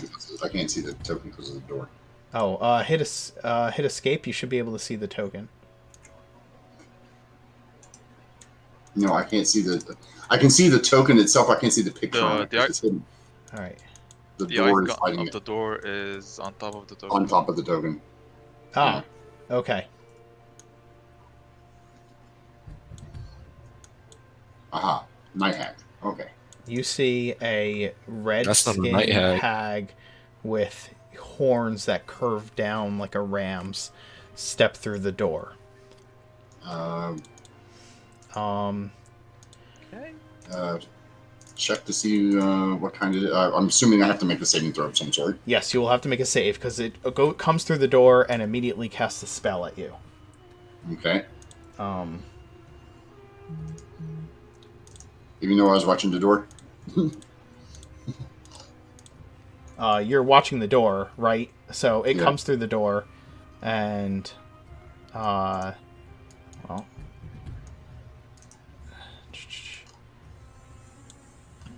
let's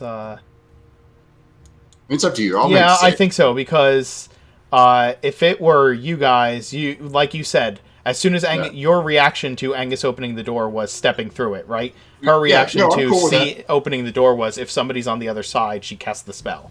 So, Sure. she is going to be casting a spell, which is. I need to pull up my notes. Fucking notes everywhere. All right. There they are.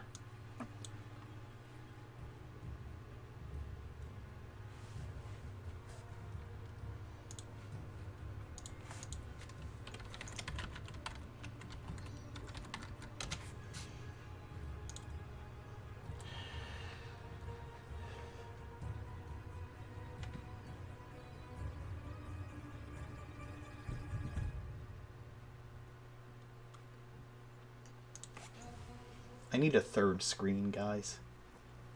I feel that.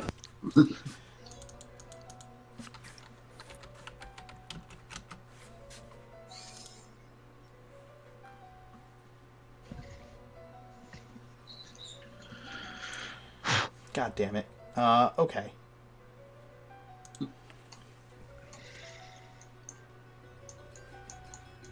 Yeah, we'll do that. She casts lightning bolt directly down the corridor. Cool. Ooh. It's going to hit you, Sharp-Eyed, and Luna. Dex saves for everybody. Dex save? Yep. Do we have to?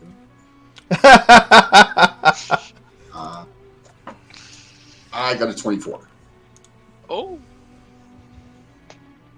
Sharp-Eyed is going to absorb elements as a reaction.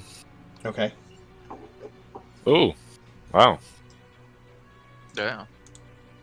Oh, the shield bonus from Avelia, your shield is Yeah. applying to all your deck stuff, but Yeah, I know. Okay. So everybody makes the save, it looks like. Sharp-Eye does not, but he casts absorb elements. And those of you who succeeded, the total damage was 29. So it'll 15. take 14 for each of you. Okay. Can I respond to that? You hear and see the lightning bolt shoot down the corridor. We can have initiative rolls and start and deal with it from there. That'll start off the combat. No. I'm at 19 mark. Okay. I mean, you can verbally respond, but you're going to go first anyway, it looks like. 20. Ooh, there we go. 29. Oh, damn. Yeah. Yeah. The other two hags are going to become Oh. visible. Oh, they're there. Okay. Yes. Oh, look, all our Serrani's on friends the are right in one side. place. Serrani's on the right side of Okay. the room today, huh? This year, what was that about them luring us into a trap? Well, I was right, wasn't I? Wrong direction. Right idea. Zir's going to go ahead and run around the walls so that he can just get around everybody.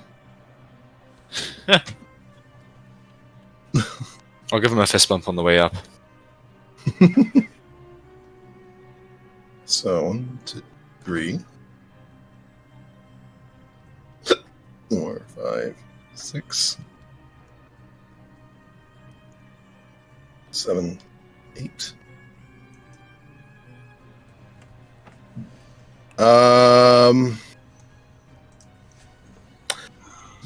Yeah, he's gonna go ahead and summon his astral arms. All 3 make a dex save. Okay.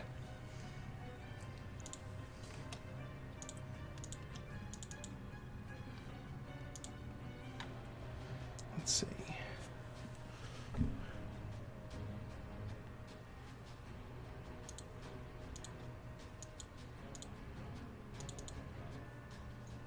All right.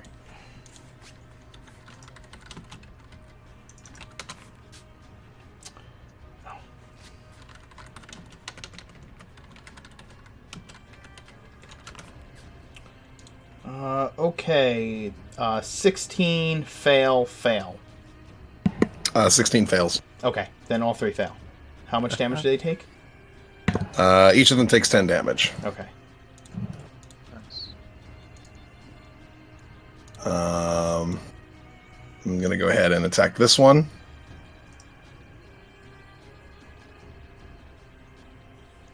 Okay. For 24. That will.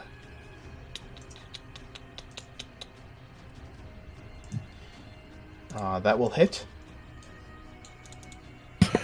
And let's see. So that's going to be 12 damage. Okay. And then a con save, please. Right.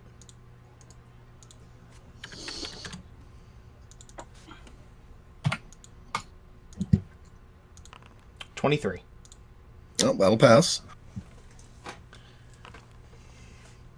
A 15 to hit the second time. That will miss. Okay.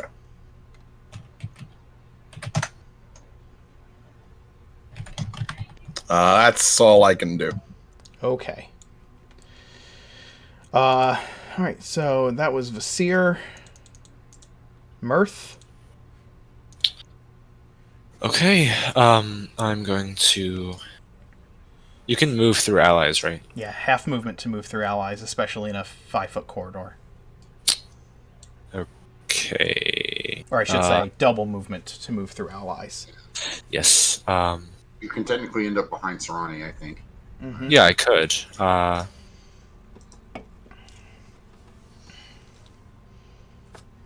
I'm going to bonus action reach out and telekinetically shove Sharpite forward 1 square. Okay. He purposely fails the save, knowing what's going on. And then just move up behind him. Mm-hmm. And then I'm going to reach out telepathically to everyone and say, we talk like this now, no more stories. And then I'm going to drop a silence on them. That will get counterspelled. I'm going to counter their counterspell. Oof. Counter the Okay. So you drop a silence. Yes, 20-foot cube. I'm going to put it... Oh, that's a radius. Here we go. Cube. 20 by 20. So I'm going to put it Right. I think that's accurate. Wait. Hold on. There. Yeah, 20. Yeah, 4x4.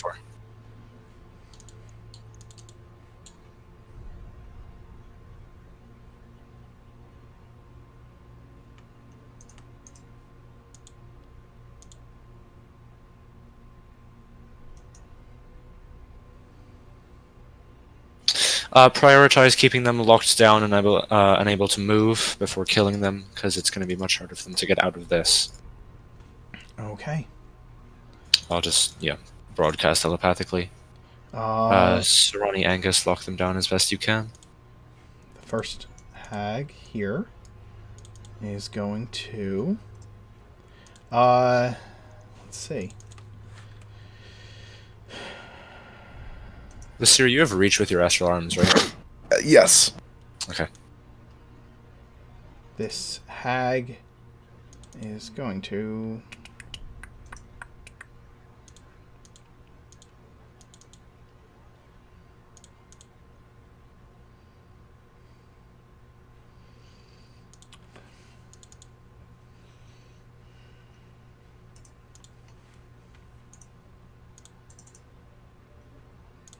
Do something once I figure out what. I'm so sorry. There's a lot of things going on right now with the creatures.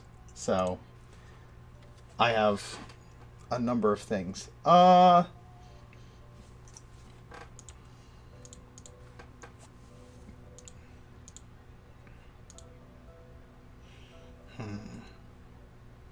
They begin to cackle, though you can't hear it because it's in the silence spell. Their glances are shifting to one another as they kind of playfully consider what to do.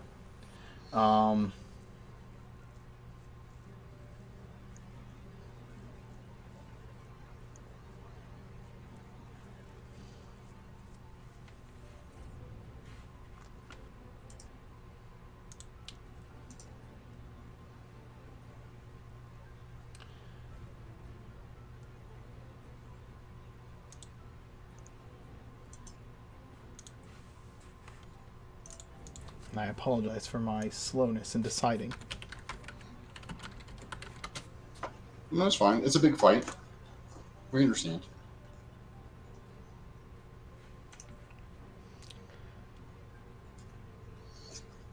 It's not going to save them, but we understand.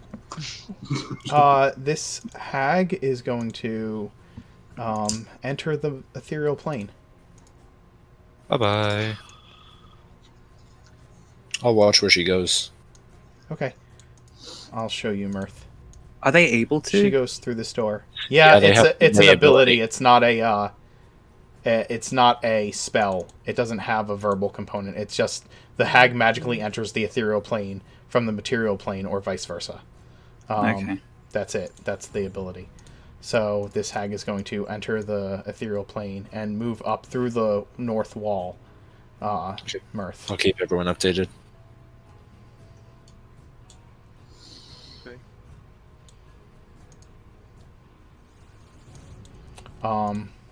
And then Angus, it is your action. You hear the commotion behind you, see the lightning bolt slam into the wall just as you pop this door open. You see the room beyond is empty. It is filled with... actually, it's filled with like all of like the hanging effigies like you saw in the forest, like the dolls and the like wooden kind of talismans, and they're all hanging at different lengths from the ceiling so that the entire room is filled with them, almost like sheets of curtains that you would have to push through to get to the other side. And then you hear and see the lightning bolt slam into the wall behind you through your companions. Okay, gonna do 10 feet down the corridor there, 5 feet to step up onto the wall so I can move past Earth and Luna. Okay. So that would be 20, so you're 25, spider 30. you're Spider-Manning over everybody. Yeah.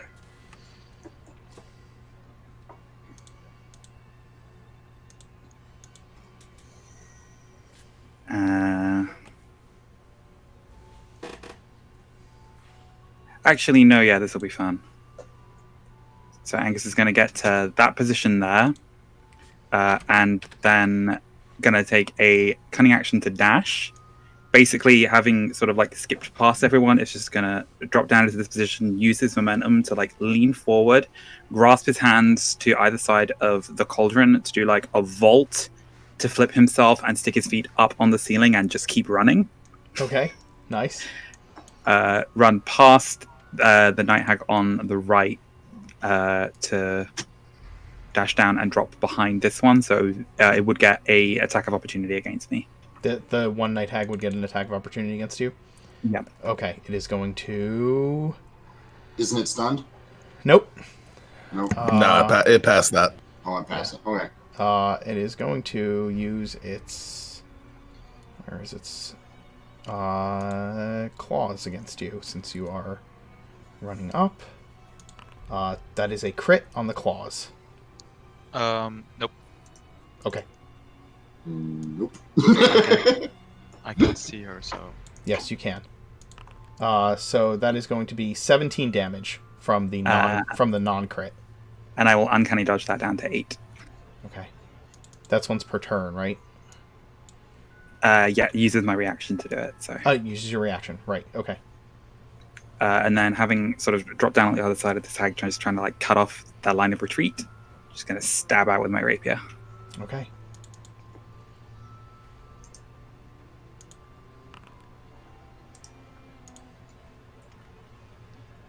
So that is 11 points of piercing damage. Yeah, that will hit and deal the 11 damage. It would cry out in pain, except that you cannot hear it, nor do you make any noise. Angus is like in the middle of one of his cool battle quips, and then realizes that like he's in the silence now too, and so he just settles for like shooting her a rude gesture. Okay, that's fair.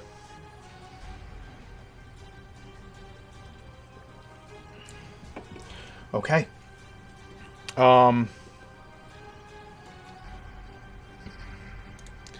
Sarani, what are you doing?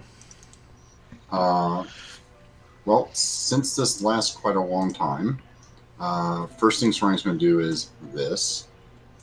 Activate my symbiotic entity. So I'm going to gain 16 temporary hit points. Okay.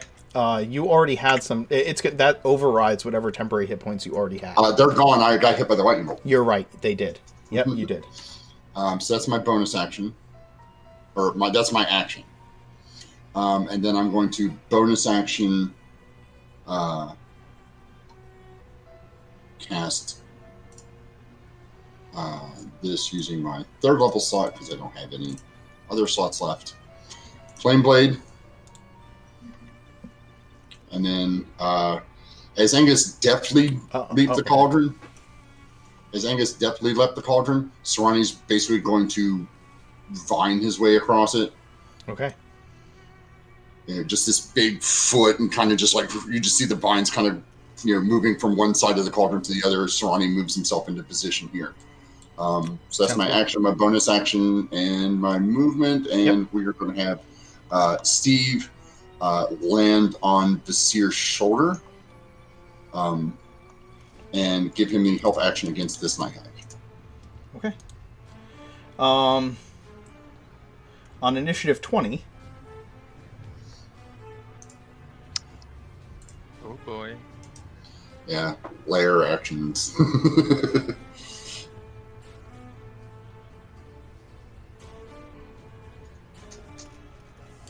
Sorry. Sarani. Yes.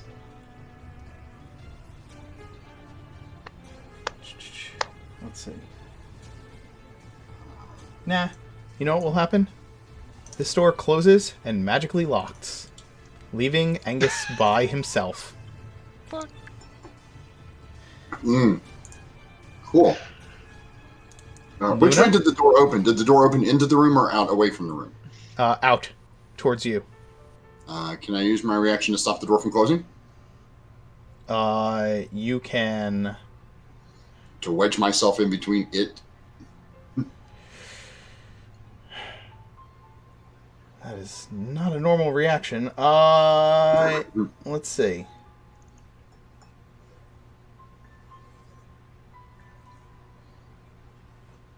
I'll let you make an attempt to make a strength check. Okay.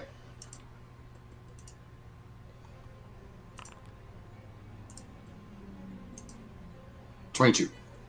Oh, I'm sorry. I made a save. My bad. Hold on. Yes, you made a save.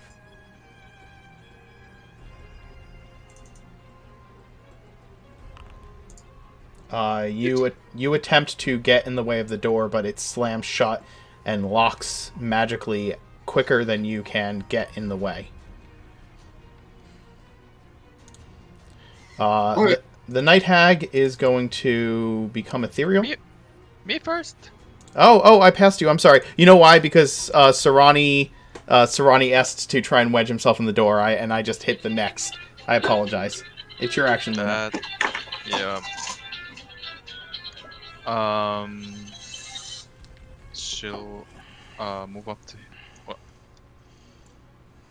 She'll move up to here. Seeing the door close on Angus, she'll scream out, calling his name, and like screaming out to Serenia to break open that door. As an action, I have no idea what I'm gonna do. You she'll hear point- cackling. Yeah.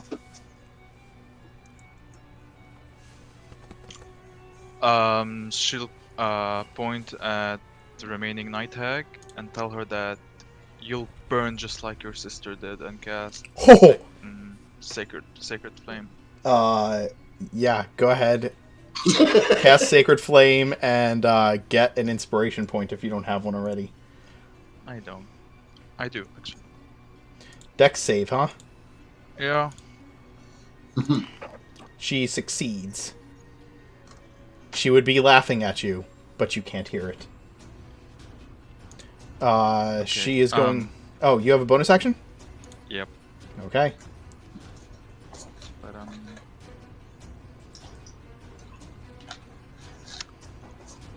never mind. Okay. She's going to become ethereal. First, can she make me a... You can't. You used your reaction to try and stop the door. Oh, yeah, that's right. Go ahead. So, Mirth, she is going to walk through the north wall as well. Okay.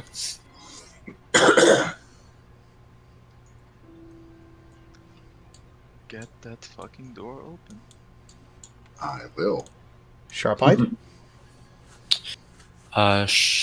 And that hag is on the other side of the door, right? Yes. Okay. Sharp-eyed is going to. Okay, well, they've all fled. So he is going to rush up and just charge at the door and try and smash it. He cannot charge through Sarani, but he can try and smash the door. Go ahead. Yeah. Do you want athletics or an attack roll for that? It will be a... it is going to be a... Let's see. It is a... It's a strength check to try and force open the door. Okay. Wow. You do. By 1. You managed to force the door open. Sharp-eyed. That was his action, yeah? Yes, that was his action. Okay. As a bonus action, Sharp-eyed is going to lunge forward with his jaw, snarling with a victorious grin, and use his bonus action to use Hungry Jaws on her. Okay. Just take He can do that if he didn't take the attack action on his turn? Yeah, it's a bonus action. It's a separate feature. Separate feature. Understood. So 15 with the flanking. 15 with flanking is going to miss. Oh, darn. Okay. Um, He snags in the door. the Dusk Hag is going to see that the door flied open. Her eyes are going to widen slightly, and she is going to panic cast Hypnotic Pattern. And oh wait, Yeah. No, Yep. she cannot. She can. It's not no verbal components to it. Oh, you're right. Yeah, that's my favorite part. She right. is going Jeez. to cast Fuck. Hypnotic Pattern into the room. So she's going to drop it right here, which is going to be... Let me change the template a little bit. Is it a wisdom save? It is going to be...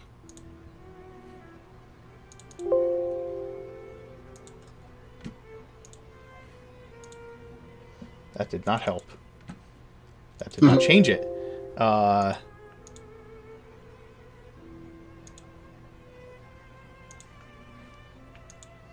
There we go. So everybody needs to make a wisdom saving throw, or become charmed.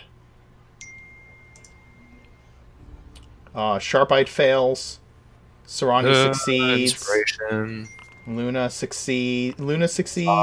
Mirth fails. Mirth, you are now charmed and incapacitated. Your silence goes away. I think it should be a 17, not a 19. Okay, you I'm still not sure- succeed. I'm not sure where the +2 came from. That +2, I think, is coming from your shield. It's adding itself to everything. it Yeah, seems. you might not need to fix that. All right, so Sharp-eyed fails. Mirth fails. Vasir No, fails. no. Luna gets a +2 because she's got the ring and the cloak of protection. Yes, Right, that is right. correct. As Oh, as, yeah. as a note, I did the Yeah. reroll for 16. I'm not sure if that passes or not. Oh, it's down there. Did you re-rolled? Did you use your inspiration? Mirth's charm necklace. Ah.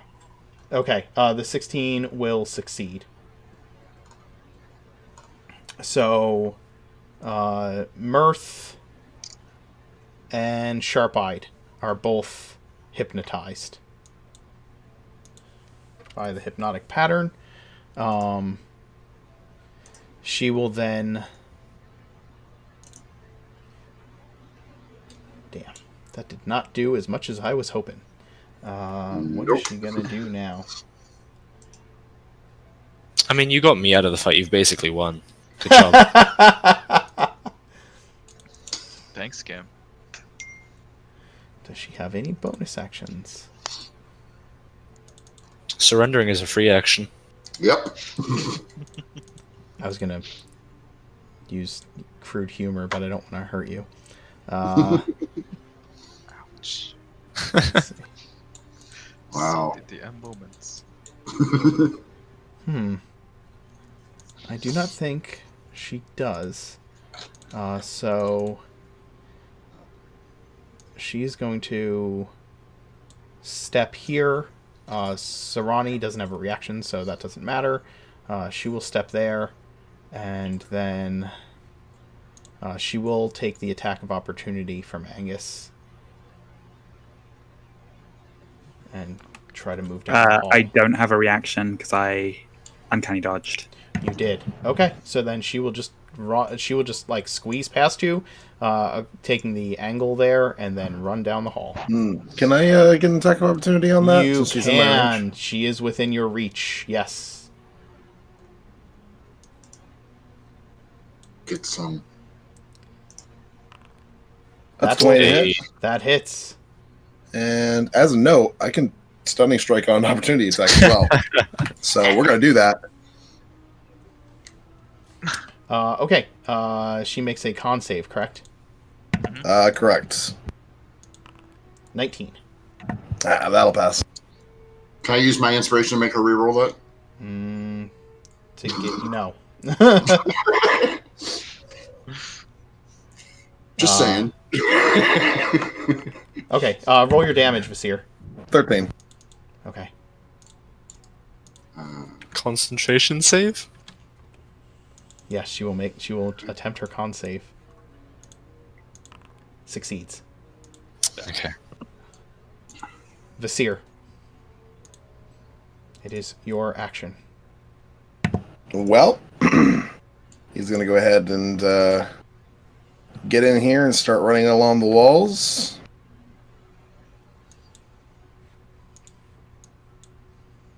head after this one. And he'll go ahead and stop here, and let's start hitting her. Okay. 21. That will hit. Con save, please. 17. 17 will make it. Okay. That'll miss. That'll miss. 20. That'll hit. Con save, please. Yep. 16. That fails. Okay. She is I stunned. love monks. Alright. Oh god. Well, I will go ahead and save the rest of my key points for now and just keep it at the bonus action attack. Yeah. I do not believe that you are. I need to look at hypnotic pattern a sec. Spell ends, so the This- condition ends. Yeah, it's concentration, so it is concentration. So yeah. Yep, it's just for the duration. So you two are no longer stunned by it. Love you, Alex. Which means that Mirth is mad now. Mirth is like, That's perfectly okay.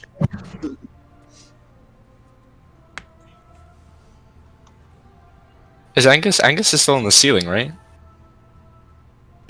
no, I sort of like ran across Oh, the ceiling yeah, and then yeah. down the wall and landed.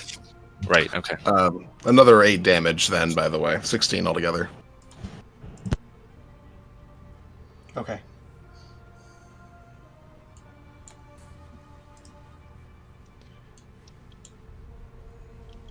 Yeah, I did that. Okay. Alright. Mirth, you are shaken free of the pattern. Wow. Rude. I'm going to call it down the hallway. Stealing everything I do. The horns, twisty horns, hypnotic pattern. Jeez. Crapping my style. And then I'm going to. Yeah,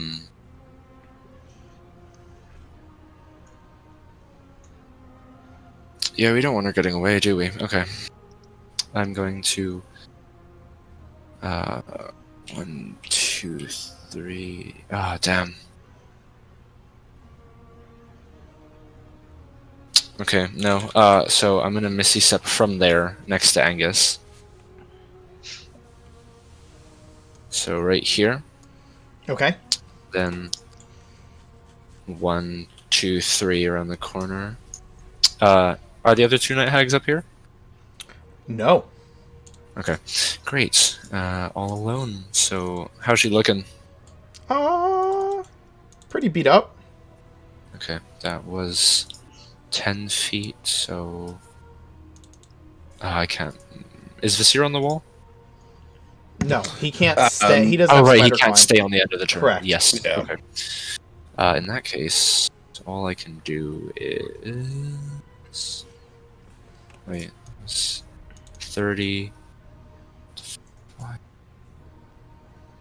That's 25. Okay, I can't make that. Then I'm just gonna put 3 beams at her. Go for it. Oh, she's stunned, right? She is. Okay, so those. I'm just gonna make sure that doesn't crit. It does. Look at that. So first eye's maxed. So 20 from the first one. Yep. 9 on the second. 17 hit. That will hit. Boom. And 11 for a total of. So 20, 40. You get 4 of those now?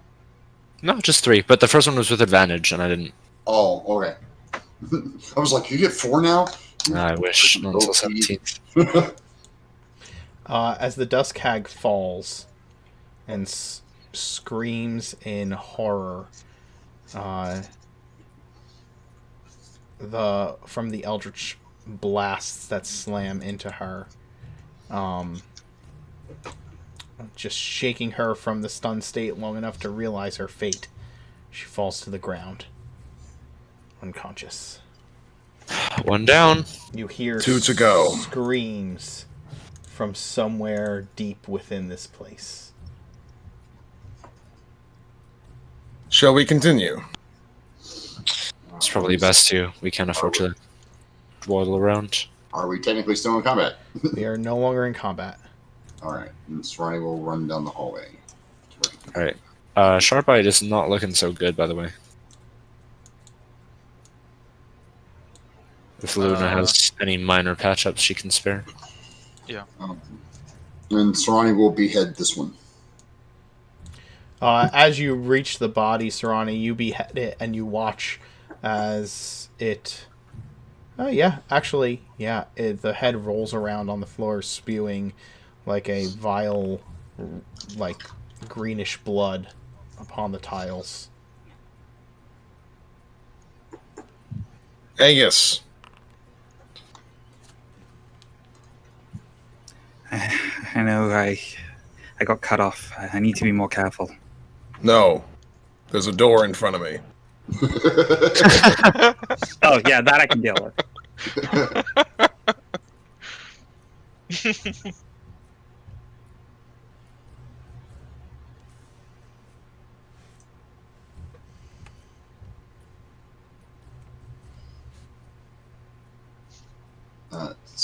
Steve will come up and perch on Luna's shoulder.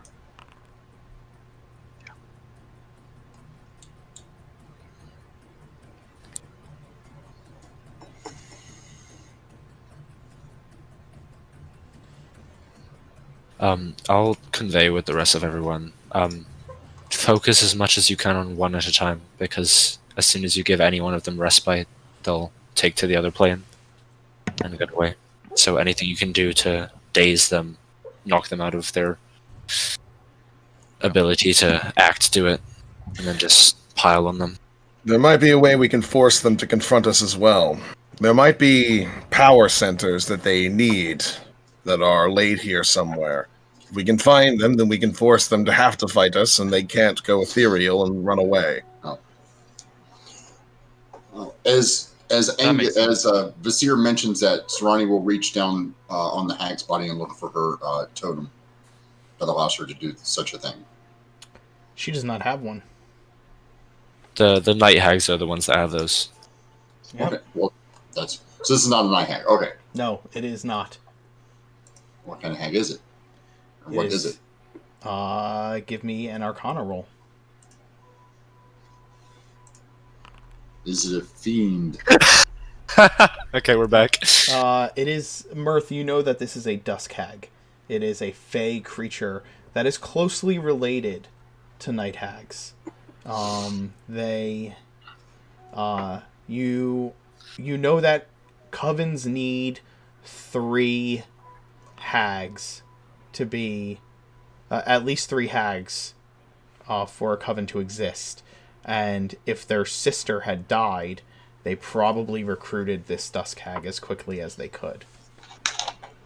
Okay. I'll explain this along the way, and like the description of the actual thing will be just Mirth reciting this from a book of folklore he read in some library. My question was: is this a fiend? This one's a fae. It's a fae. It's a Yeah. fae. Okay. I think night hags are the only hag that are fiends. That is correct. Okay. Angus, you unlock the door before you. You open it up, and there are 3 pillars in this room. The pillars are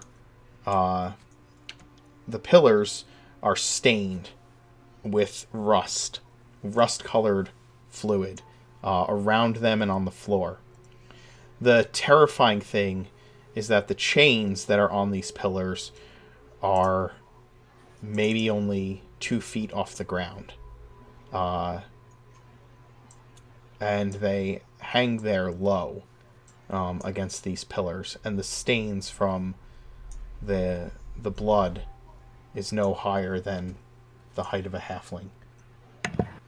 Oh boy. There is on the floor is a rug that looks like it was once ornate, but is now just stained red. As you step onto it, it kind of makes a sickening, sopping, squishing sound, and you can see reddish fluid kind of press out of it beneath your feet.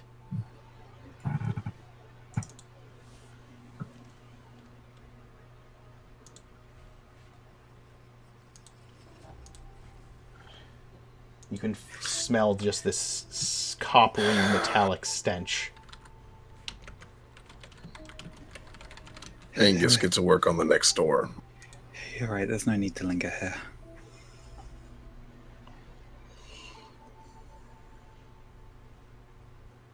I'm going to use a few castings of prestidigitation just to try and ease the scent away a bit, just dampen it. But Nasir will kind of position himself behind Angus so that if he does kind of like glance back at all, he's just going to see Basir instead of the blood-stained pillars.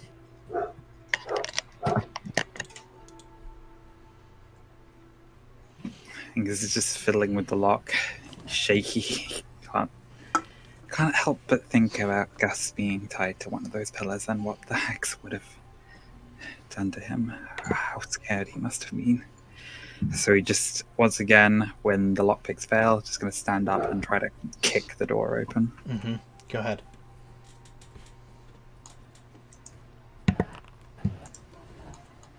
You kick this door, but unlike the other one, it does not yield in the same way. Your foot slams against it, and so does all of your frustration, and yet it does not burst open. Can I aid him in this? Like, punching it with my astral fist while he does that? Yes, you can. So you will have advantage, Angus. And I'll give him guidance on. The 18 stands. 21. Okay. Yeah. As you unleash your frustrations further with the help of your allies, the door snaps and is forced open.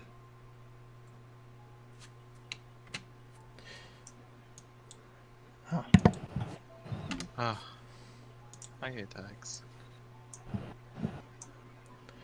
I think we all do at this point. Let's see. Hold on.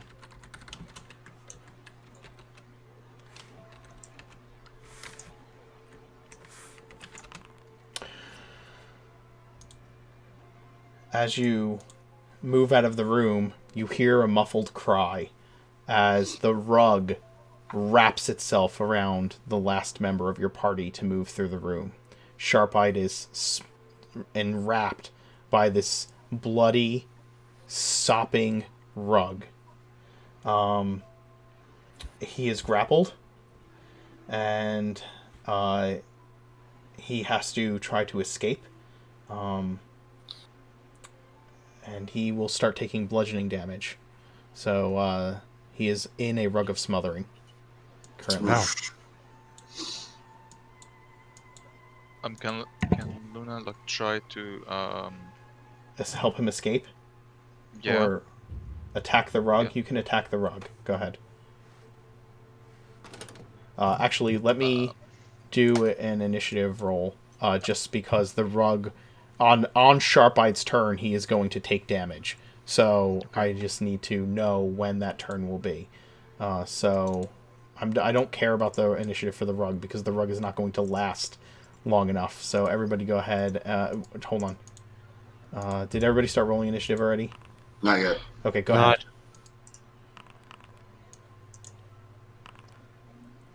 I have a 17. Sorry, that's a 13. Okay. It doesn't... you're a 13. Okay. Again, I only need to know this because on Sharp-Eye's turn, he's going to take damage. Mirth, you hear... I don't know if you know what's going on, right? Unless... I guess Sharp-Eyed could communicate telepathically, like... Yeah, so with he is... telepath- Oh, yeah. So you know what's going on. And I would have told them, I guess, since All right. I'm there. I'll turn the corner and well, actually, with my bonus action, I'm going to reach out and make a pushing motion with my hand and try and telekinetically shove it away from him. Ooh. Trying to shove the rug away. Yeah, Okay. strength saving throw. Strength save for the rug. Understood. Only in D&D will you hear the words, the rug makes its saving throw.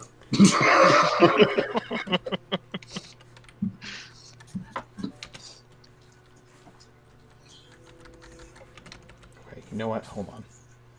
I need to make this easier on myself than I am. I just didn't have this creature in here, so I'm going to put it in.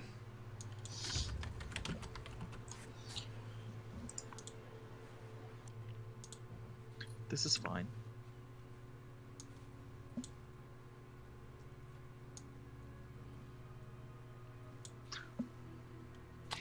So yeah, the rug has Sharp-Eyed wrapped up inside of it. Ugh.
Okay.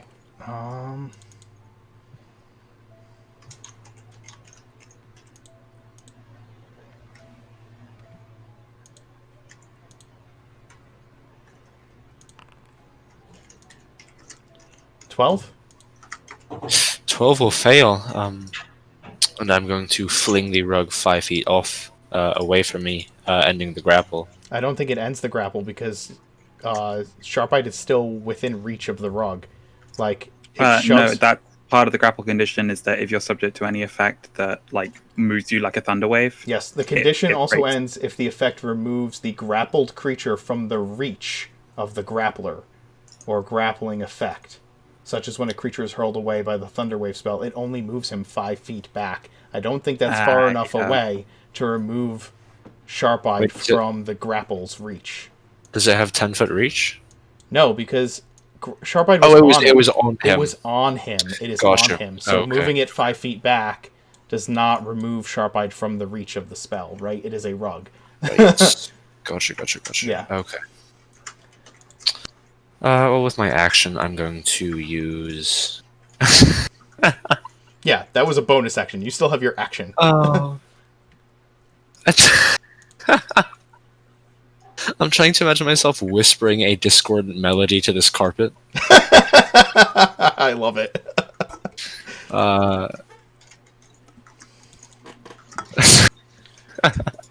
No, I'm just gonna put some beams in it. Okay, go for it. Q. Oh, that shouldn't be with advantage, but 13. 13 will hit.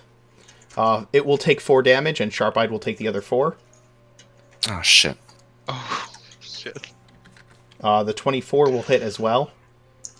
And it will take 5 damage, and Sharp-Eyed will take the other 5. I'm gonna send the third beam careening into the wall, Understood. and then I'm just gonna sidestep into the room to let everyone else through. Be careful, it seems to be hurting Sharp-Eyed as well.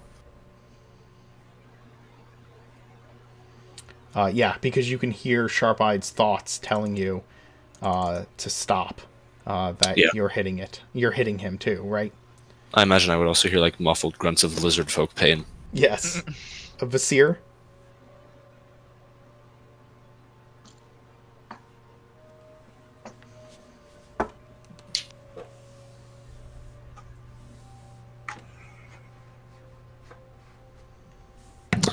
I'm going to go ahead and move in. I'm going to try and grapple the rug off of Sharp Eye.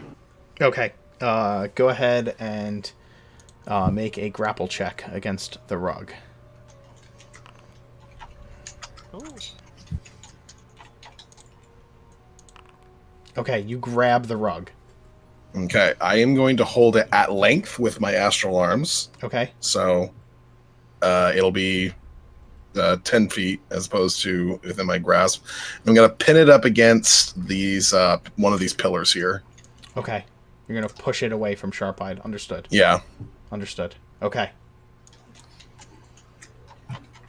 Okay, its movement is 0, and you push it away from Sharp-Eyed. That's kind of all I can do. All right.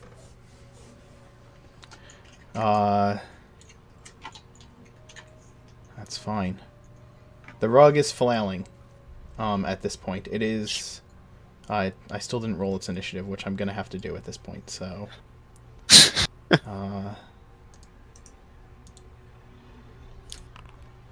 Okay. It's going to go last. So here's what's going to happen at this point. Because it goes last, that means Sarani, Luna, Sharp-Eyed, and Angus are all going to get attacks against this thing before it can try to get out of its grapple. It has a 12 armor class and 24 hit points. It is going to die. It is not going to last. I'm just going to put this up against the pillar as everybody just beats the shit out of it. Correct. It is the worst rug cleaning you've ever experienced, and everybody is covered in a red mist by the time you get through with it. Ugh. Ew. Sarani's not actually going over there. Sarani's watching this door because he knows that he is readying an action. So the second this door swings open and a hag comes through it, he's going to kill her. Okay, well, On the So, scale I'm guessing of that doesn't 1 to 10, happen. How bad does Sharp Eye look? On a scale of 1 to 10, a good 4, maybe?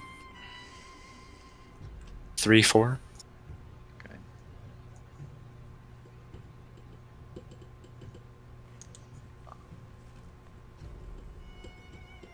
Okay.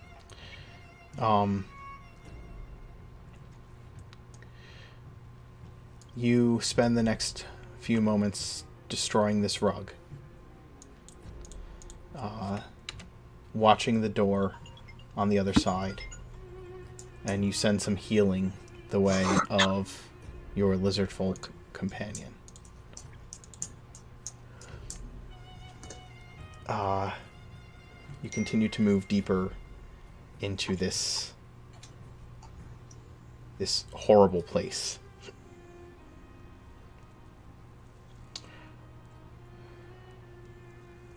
Angus, the door before you. You swiftly make easy work of the lock, unlocking it. I really do have Mahler in my head right now. That's Oh like my 3 God. nat 20s on Thieves' Tools checks. Jeez, that's insane. Okay.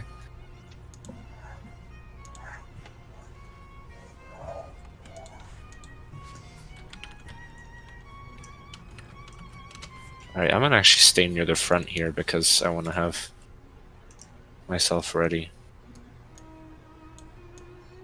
I lost Steve. Where'd he go? Where'd Steve go?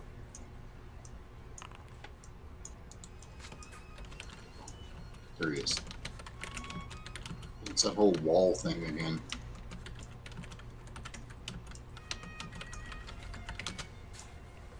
Fucking wall doors. God. Sucks. Are we through the door yet? The 24 on the Thieves' Tools. Yes, you will unlock the door. Give me a second. What? Why? Okay, I just want. Okay. What are y'all laughing about? I didn't do No. nothing. Nothing. Door is a funny word. Door is a funny word. Yeah. Haha. Swearing's got about another 2 minutes left on this flame blade. Yeah, it's got to be getting close to the end of some of these spells because you guys have been having to unlock every door Yeah, that you've that come means I'm to. probably down to like, if that was about 10-8, I'm probably down to like 20 minutes on the see invisibility. Because I was at 40 in the upper corridor. You continue to hear cackles throughout this building as you move through it.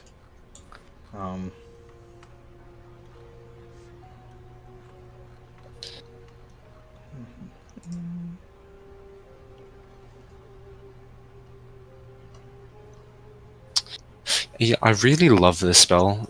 Like that nobody else loves, but I love this spell, Pass Wall. I No, that's really, an really like that old spell. school spell that got a lot of use back in the day. Oh yeah, dude, it's so fun. Mostly because I used it on a wizard who was like we were on a ship and I just swam over to the enemy ship and put Pass Wall through the hull.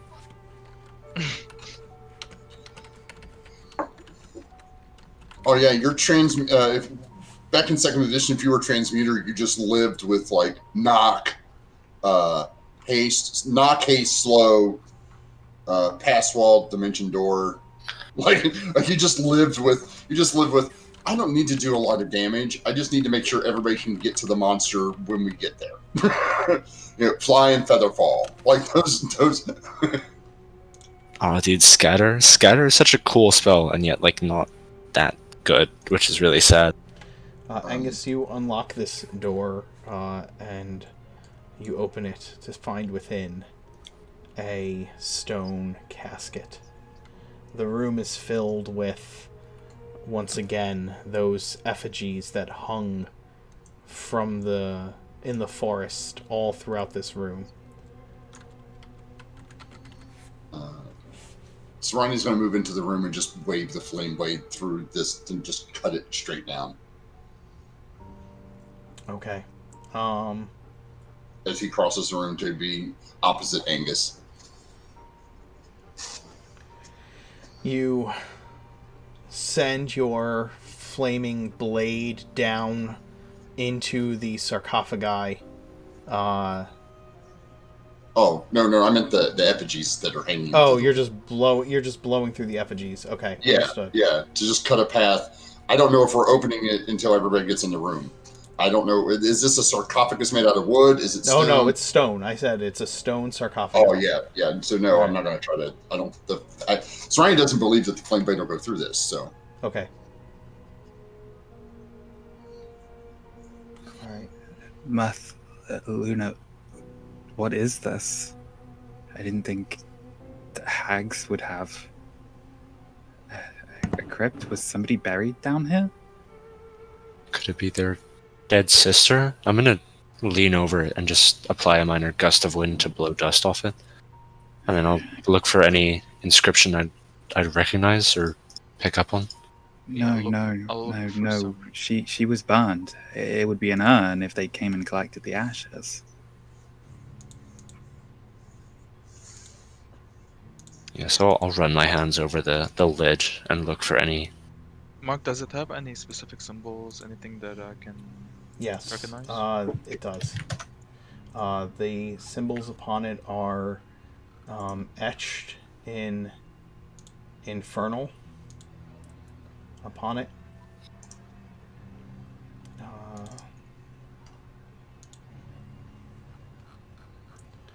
It is. As you run your hand over it, you can feel just a dark energy on it, Mirth. I don't think we should mess with this. Maybe.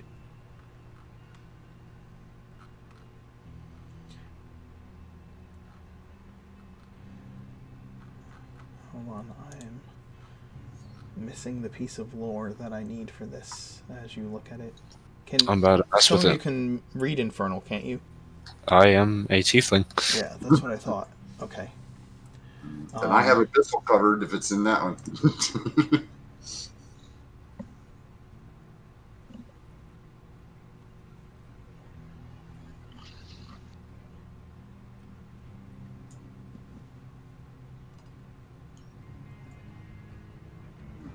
Unless Mirth says it's cursed. Soror- I don't think we should open this. You don't even know what it says yet. It says an infernal.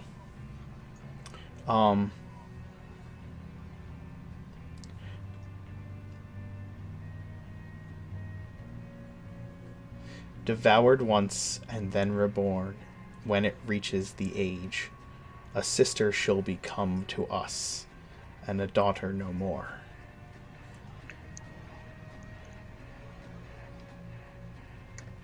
Holy shit.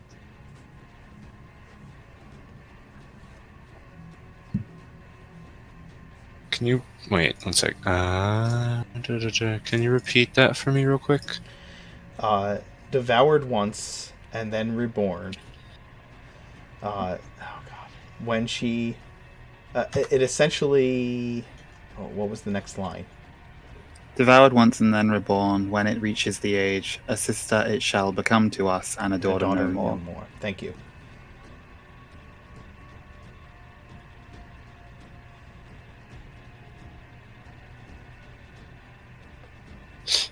So we have essentially stumbled into a hag nursery. Yeah, that's what. Yeah, I was thinking that.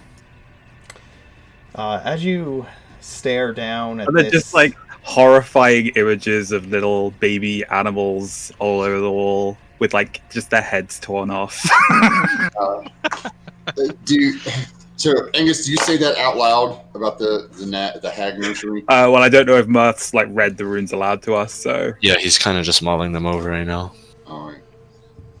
Oh boy.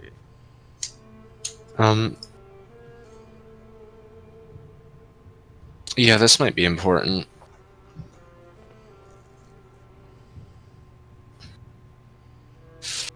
Very well then. Vasir, would you like to help me open this? Certainly.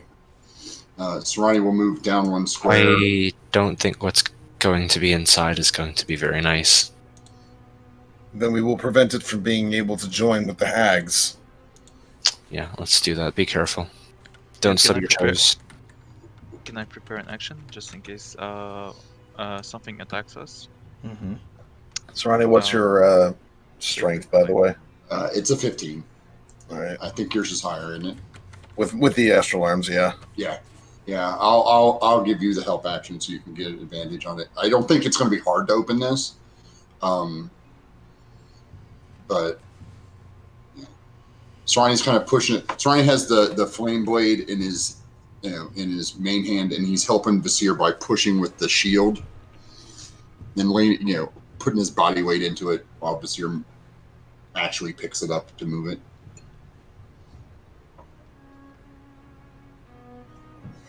I'm assuming we're going to put it right about here. We're pushing it diagonally. So it's just a lid, so I imagine we could probably just like lay it off to the side, and it wouldn't really take up much room. Leaning it up against.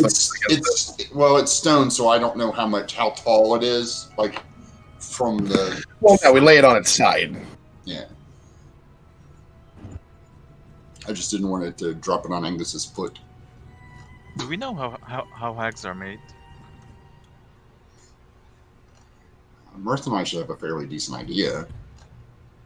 Like, Ish. how does the thing inside this, how does it become a hag?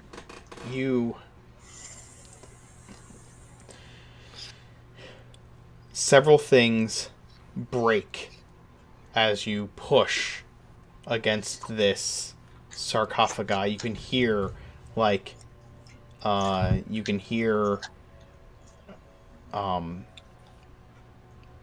you can hear old metal kind of twist and snap as you push it. And as the lid kind of tilts and starts to fall off of it, an infernal rune on the other side glows brightly suddenly and goes off. I need everybody to make a wisdom save. Oh boy. Seer succeeds, Mirth fails, Angus fails, Serrani fails. Serrani's going to use his inspiration this time to reroll his own wisdom save. Fuck. Luna succeeds. 17 this time.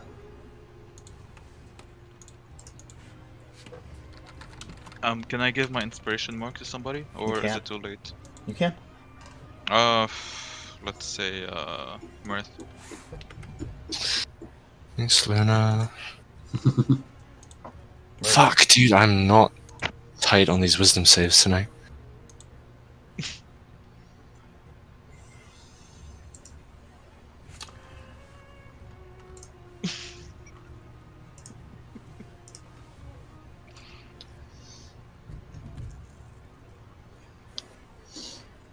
Okay.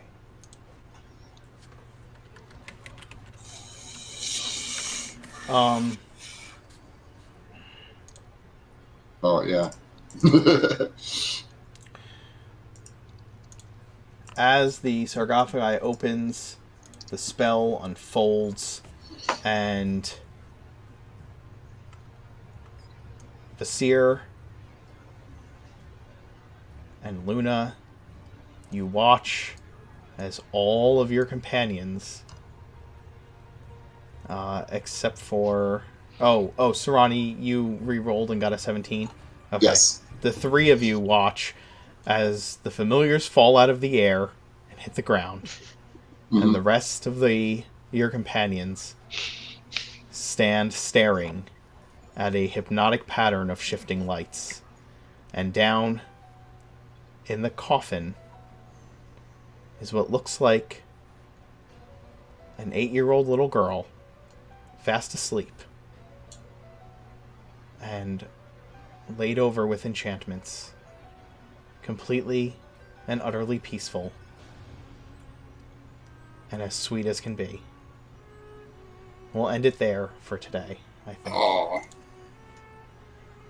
Damn, he gonna have us kill a baby. I hope. Well, I don't know what everybody else's stances on late-term abortions are, but Jesus Christ. Well, so you said we're going to end it there, and I'm like, Ronnie doesn't care. He's beheading her with the flame blade. I hope you guys had fun this evening. This afternoon. Yeah, it's fine. It's fine. no, we're gonna go ahead and we're probably gonna make another mistake and just not kill this girl when we probably should. So Ronnie is. This year's not gonna let you do that. We shouldn't. Yeah, I don't think. Yeah. This year's not gonna let you do that. You're gonna bring that sword up, and he's gonna be like, "No." Yeah, I guess we. Yeah. Favorite moments? Alex, favorite Vasir moment? I just liked the cute little back and forth that I ended up having with Luna in the chat. Just some little moments just to reinforce how they feel about each other. It's really fun to do that. Yep. Give me a favorite moment for one of the other players at the table. I loved Angus feeling like really bad about the fact that the door got shut, and he's just like, I know, I got cut off from everybody. And it's just like, no, that's we literally had no way of knowing that would happen. There's just a door in front of me. You're fine. And then he immediately perks up. Oh yeah, I know how to do doors. Nor, favorite Luna moment?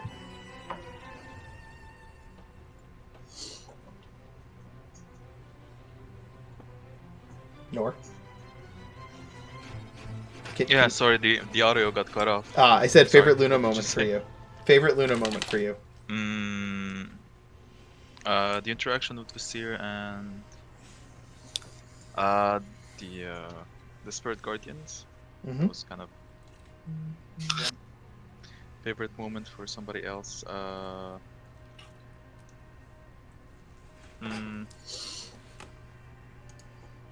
Probably.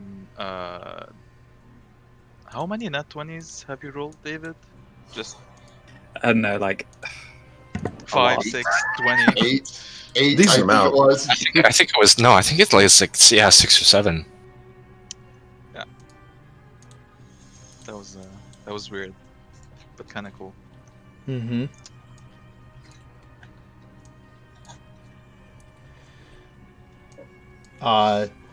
Angus, David, favorite moment for you and for someone else? I really like just being super mobile on the battlefield. And so that moment of just like, I'm just going to run on the walls, go around the corner, springboard off the cauldron up onto the ceiling, keep going, like uncanny dodge, an opportunity attack, drop down on the other side, and just look the Dusk Hag in the face and be like, no, you're not going anywhere.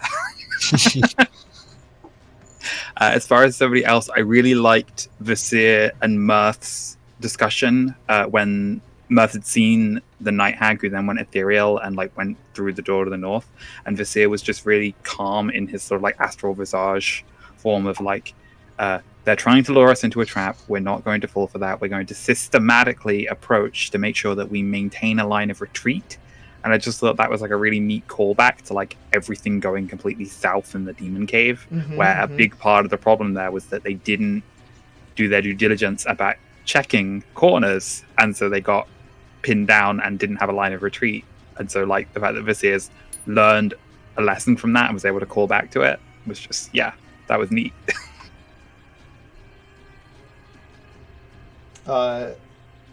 Kim, favorite Mirth moment? Getting pissed at the hag for copying his style. Ram horns and the hypnotic pattern, not cool. And also counterspelling and counterspell was fun. It's going to be good having that going forward, or else to avoid getting fucked over by the big spells anymore. As for somebody else, it was a pretty combat-heavy session, but I like Sarani's immediate reaction to Angus feeling unnerved at him mutilating the Oni's corpse and like actually holding back on something he deems as just efficiently necessary in the favor of moral compunction. Yes. Rick, favorite Sarani moment? I use big words. For me, it had to be the laser beaming himself to make sure that this thing was going to die and not go anywhere, and that the party knew what was going on. Just like, yeah, I can take it. I'm a big boy. I'm just gonna sit here, throw up the moonbeam, hold on to this thing, and we'll find out what it is. And if it's a shapeshifter, it's not getting away from me unless it gets really big or really squishy. So, that was I really enjoyed that. Just kind of, doing that on the tank, and I will show you how this is done kind of moment. And for somebody else, it was two. One, it was David's reaction, Angus's reaction to the pillars and the rug scene, but more importantly for me was Luna's, bitch, you are not going anywhere, and we're going to kill you and your sisters. Like Luna has really kind of ramped up her anger over the past couple of sessions. And Sarani kind of believes it's because of the children, right? Because of everything that's happened and how close she's becoming with Visir, and seeing the kind of horrors that, if they stay together and if that, goes to its logical conclusion about having children, what kind of horrors there are in the world that she needs to get rid of before that can happen. I may be putting too much into it, Nor, but that's that's what Sarani thinks. Sarani would think of just spawning. Yeah. Sarani thinks of spawning. That's his go-to. Yeah. No, but I really did enjoy the like, before she did anything, she was like, "We're gonna fucking kill you and your friends and your sisters. You're all gonna die." That's. Yep. But most of the time, Luna is more like, "Well, we'll see what happens. We'll take this one step at a time," kind of thing. And this one's like, "No, this is a foregone conclusion. You bitches are dead." For me, from a DMing perspective, I've really enjoyed just screwing with you guys with the Hags and just presenting how cruel and corrupt they are through the way they're, like, essentially leading you through all of this horrible stuff that you have to face. Doors. And doors. So many doors. Wouldn't be a problem if we had Dan here. We should have bashed on all of them so they couldn't lock them. Angus was so loud. She's we're going to torment you. We're going to put you in a maze full of doors. Oh no, what will I, a rogue, possibly do? Rolls 8 Yeah. and 20s in a Yeah. row. We're just gonna. Yeah. That's. Well, guys, I hope you had fun. Mhm. Yeah. Good. And as always, the DM. I know you had a little issue there with the maps and stuff, but the game didn't lose too much energy for that. So I'm, kudos. Thanks. I'm Yeah, sorry they that handled it like a pro. I appreciate it.